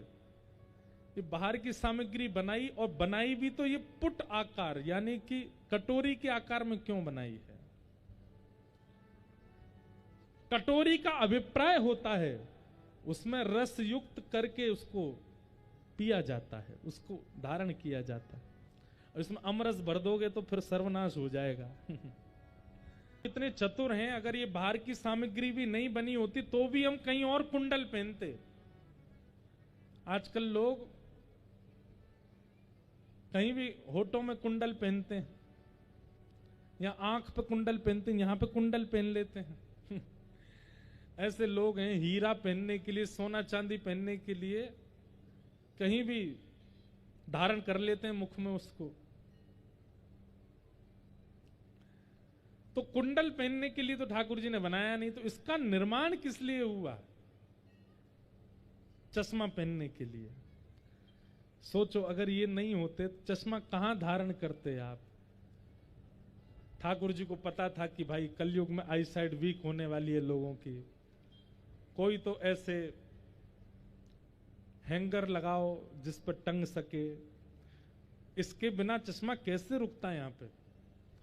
फिर ऐसा होता चश्मा यहां, फिर उसमें डोरी होती, पीछे बांधना पड़ता उसको, फिर भी वो खिसकता ही रहता। नहीं, इनका निर्माण करके ठाकुर जी संकेत कर रहे हैं कि भैया तेरे पास। अब देखो, कभी भंडारे में भोजन किया है? भंडारे में खाया कभी? तो भंडारे में उतने ही दोने दिए जाते हैं जितनी रसमयी सामग्री बनी है।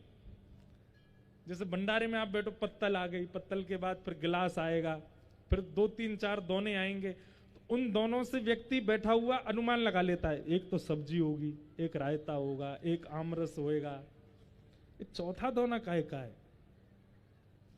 आमरस आ गया, सब्जी आ गई, रायता आ गया, और 3 दोना तो भर गए, तो चौथा वाला जब तक खाली रहेगा वो शुरू नहीं कर सकता। बोले इसमें क्या आएगा? और फिर आता है कुछ चौथी वस्तु भी, कोई रसीली सब्जी आती, बोले ये लो, अच्छा इसलिए 4 दोने थे। ठीक वैसे ही भैया ये शरीर रूपी पत्तल है, इसमें 2 दोने हैं। लेकिन आश्चर्य की बात यह है कि खाली दोने में ही हम जीवन व्यतीत कर रहे हैं, इसमें कुछ भरते ही नहीं है। और भरने के लिए भी आती है तो ऐसी सामग्री भर रहे हैं जिनको दोने में लेने का कोई अभिप्राय नहीं है। जैसे पूड़ी, पूड़ी को पत्तल में लिया जाता है, दोने में लिया जाता है? नहीं लिया जाता। सूखी सब्जी जो रसीली नहीं है, सूखी सब्जी, उसको भी सीधे पत्तल में ले लिया जाता है। लड्डू हो, पेड़ा हो, बर्फी हो, जो सूखी सामग्री है वो तो सीधे पत्तल में ली जाती है। संसार के विषय, भोग, विलास, ये सब सूखी सामग्री है, इनको इसमें धारण करने की आवश्यकता नहीं है।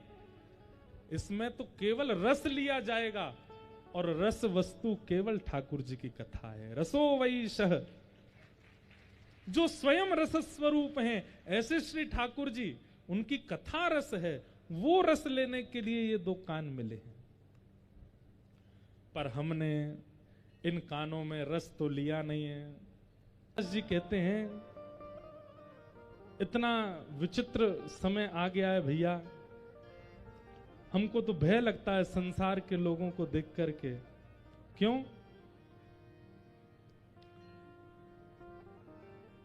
कहीं कुछ श्वान जैसा चलता हो, उसको देखने में किसी को लज्जा नहीं होती है। लेकिन जब कहीं कहीं कथा चल रही हो, कुछ सुंदर वक्तव्य कथाओं का हो रहा हो, तो ऐसा सब लोगों को निद्रा जैसी होने लग जाती है। ये आश्चर्य नहीं है तो क्या है। और द्वार पर साधु आकर के अगर कुछ मांगे कि भैया कुछ भिक्षा दो, कुछ हमें प्रदान करो, तो उसको देने में हम लोग विचार करते हैं कि तुमको शर्म नहीं आती, ये सब क्या मांगते हो। लेकिन अपने विषय भोगों में धन लुटाने में हमको बिल्कुल लज्जा नहीं होती। वो पद मुझे मिल नहीं रहा, नहीं तो मैं गाऊं पूरा। बहुत सुंदर भाव है श्री कबीरदास जी का। भय लागे और हंसी आवे, अजब जमाना आया रे। भय लागे और हंसी आवे, अजब जमाना आया रे।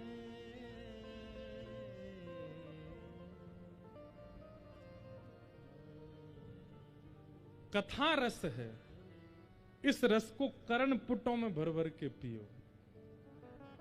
और पियो कैसे? पीने का अभिप्राय क्या है? श्रवण का अभिप्राय है सुनी गई बात मस्तिष्क में व्यवस्थित है, पर पी हुई वस्तु तो तुरंत शरीर में असर दिखाने लगती है। जैसे बहुत गर्मी पड़ रही है, ठंडा पानी पियो, पानी पीते ही शांति हो जाती है, शीतलता आ जाती है। मतलब पी हुई वस्तु का रिएक्शन तुरंत होता है। सुनी हुई बात का रिएक्शन कई बार 3-4 दिन बाद होता है, पर पी हुई वस्तु का रिएक्शन तो तुरंत होता है। हम लोग क्या करते हैं, सत्संग, कथा, वार्ता इनको सुनते हैं, इसलिए इनका असर नहीं होता। सुनने का विषय नहीं, पीने का असर घर जाकर के, घर जाने तक भी प्रतीक्षा मत कीजिए। असर कहां हो? बोले कथा में सुनते सुनते असर होने लग जाए। ये कथा सुनने का प्रावधान है। पिबत भागवतम रसमालयम, इस भागवत की रस कथा को पियो। मोहर हो, और कब तक पियो? बोले पीते रहो जब तक तन में प्राण है, जीवन है। जब जब अवसर मिलता है पीते रहो, सुनते रहो। कथा रस का एक दिन भी त्याग मत करो। मोहर हो रसिका भुवि भावुका, भावुक जन भी सुनो, रसिक जन भी सुनो, सब लोग भाव से कथा का श्रवण करते रहो। इस प्रकार ये 3 मंगलाचरण किए गए। तत्पश्चात श्री सूत जी महाराज नैमिषारण्य क्षेत्र में बैठे हैं। 88,000 सौनकादि ऋषि मानव कल्याण के लिए उनसे प्रश्न करते हैं। 6 प्रश्न हैं। किम श्रेय शास्त्र सारः क स्वावतार प्रयोजनम, किम कर्म के अवतारश्च धर्मः कम शरणम गतः। 6 प्रश्न हैं। किम श्रेय, भगवान के अवतार का श्रेय किसको जाता है? ठाकुर जी संत महात्माओं के लिए आते हैं, भक्तों के लिए आते हैं, कि राक्षसों को मारने के लिए आते हैं? श्रेय किसको जाता है? शास्त्र सारः का, इतने सारे शास्त्रों का सार क्या है? स्व अवतार प्रयोजनम, भगवान के अवतार का प्रयोजन क्या है? किम कर्म, भगवान के कर्म क्या है? के अवतारश्च, कितने अवतार हैं? और अंतिम प्रश्न, धर्म कम शरणम गतः, ठाकुर जी के लीला विश्रांति के बाद धर्म किसकी शरण में गया? भगवान कहते हैं कि धर्म मेरी शरण में है। तो ठाकुर जी तो लीला पूरी करके चले गए, उसके बाद धर्म किसकी शरण में गया? कृपा कर हमें बताओ। इन 6 प्रश्नों में ही अब कथा चलेगी। सूत जी महाराज एक एक प्रश्न का प्रावधान करते हुए उत्तर देंगे। प्रश्न सुनकर के सूत जी महाराज ने सबसे पहले अपने गुरुदेव श्री शुकाचार्य जी को वंदन किया और अपने गुरुदेव को प्रणाम करते हुए फिर यहां से कथा रस सुनाना प्रारंभ करते हैं। 1-2 भाव हम सूत जी के कह दें और फिर कथा को विश्राम देंगे। कल पुनः अपने समय से कथा का प्रादुर्भाव करेंगे। मुनय साधु पृष्ठोयम भवद्भिर्लोक मंगलम, यत्कृतः कृष्ण संप्रश्नो येनात्मा सुप्रसीदति। हे महाराज, मैं आप लोगों के प्रश्न से बड़ा प्रसन्न हूं। क्यों? क्योंकि आपके प्रश्न में कृष्ण चर्चा समाहित है। आप लोगों का प्रश्न कोई ऐसा नहीं है कि जिसमें केवल व्यवहारिक बात कर दी जाए। आप लोगों के प्रश्न के उत्तर देने में मुझे कृष्ण के चरित्र को, कृष्ण लीला स्पर्श करने का सौभाग्य मिलेगा। इसलिए मैं आपके प्रश्नों के प्रति बड़ी कृतज्ञता ज्ञापन करता हूं। प्रश्न कैसा होना चाहिए? पूछने वाले का कल्याण, सुनने वालों का कल्याण और बताने वाले का भी कल्याण हो, ऐसा प्रश्न हो। प्रश्न ऐसा नहीं होना चाहिए कि केवल सुनने वाले तक ही सीमित रहे और सब हो जाए उसी में ही। जितने लोग और बैठे हैं उनको भी कुछ प्राप्त हो, बताने वाले को भी कुछ प्राप्त हो, ऐसे प्रश्न जो होते हैं वो। और सबसे बड़ी बात, जिस प्रश्न में उत्तर देने वाले को ठाकुर जी का कोई ना कोई सार कहना ही पड़ेगा, वही प्रश्न उचित माना गया है। यहां पर सूत जी महाराज कह रहे हैं, इसलिए कभी भी किसी श्रेष्ठ जनों से यदि कोई प्रश्न करो तो ऐसा प्रश्न करो जिसमें कृष्ण लीला या कृष्ण भाव, कृष्ण चरित्र का कुछ संपुट लगे। जिस प्रश्न में केवल अपना कोई स्वार्थ सिद्ध होता है, ठाकुर जी की कोई लीला भाव प्रकट नहीं होती, ऐसा प्रश्न पूछने का कोई अभिप्राय नहीं है। एकांत में पूछ लीजिए, पर समाज व्यवहार में तो फिर ऐसा प्रश्न हो जिसमें कृष्ण लीला हो। आप लोगों ने जो प्रश्न किया उससे मैं बहुत प्रसन्न हूं। और तभी यहां से कहना प्रारंभ करते हैं, सवै पुंसाम परो धर्मो यतो भक्तिर अदोक्षजे अहैतुक्य प्रतिहता ययात्मा संप्रसेदति। सभी प्राणी मात्र का परम धर्म क्या है? ठाकुर जी में श्रद्धा रखना, ठाकुर जी में विश्वास रखना, ठाकुर जी में आस्था रखना, ये धर्म है। और ठाकुर जी से प्रेम करना, यही परम धर्म है। ठाकुर जी के प्रति प्रेम बुद्धि रखना, प्रेम भाव रखना, यही परम धर्म है। अहैतुक्य प्रतिहता ययात्मा संप्रसीदति। अहैतुकी भक्ति किसको कहते हैं? न विच्छिन्न होने वाली भक्ति। बहुत ध्यान से सुनिए, 5-10 मिनट और सुनो, फिर आप सब लोग प्रस्थान करना। हमें थोड़ा विलंब करने में, इसलिए हम जल्दी इसलिए कथा शुरू नहीं करते, हमें लगता गर्मी है थोड़ा और ठंडा हो जाए, और विलंब करने में ये लगता है कि कोई दूर से आया होगा बेचारा कैसे जाएगा, इसलिए दोनों विचार है। लेकिन एक बात और कह के फिर विश्राम करते हैं। एक बात सुनो, 3 धाराएं होती हैं। एक तो होती है जल धारा, एक होती है तैल धारा, और एक होती है मधु धारा। आप कभी जल को धारा में जब युक्त करेंगे तो जितना आप पृथ्वी के समीप हो उतनी धारा अच्छी, लेकिन जैसे जैसे दूर दूर होते चले जाओगे धारा कटती चली जाएगी। हम लोगों की भक्ति ऐसी है, हम ठाकुर जी की कथा में हैं, मंदिर में हैं, धाम में हैं, तो हमारा प्रेम बढ़ता है। लेकिन जैसे ही दोबारा संसार में आते हैं वो विच्छिन्न हो जाती है भक्ति। कुछ लोगों की इससे श्रेष्ठ होती है। कैसी? तैल धारा। तेल धारा कैसी होती है? जल धारा थोड़े ऊपर करने पर कटने लगती है, पर तेल धारा जल धारा से भी ज्यादा ऊपर तक चली जाती है और वो कटती नहीं है। कई लोगों की भक्ति कैसी होती है? 7 दिन कथा सुनी तो भक्ति प्रेम चित्त में प्रकट हुआ, लेकिन 7 दिन का असर करीब 6-7 महीने तक रहा, लेकिन 1 साल 1.5 साल बाद फिर से वो छूटने लगी, कटने लगी। यह है तैल धारा। लेकिन कई लोगों की होती है मधु धारा। मधु यानी कि शहद।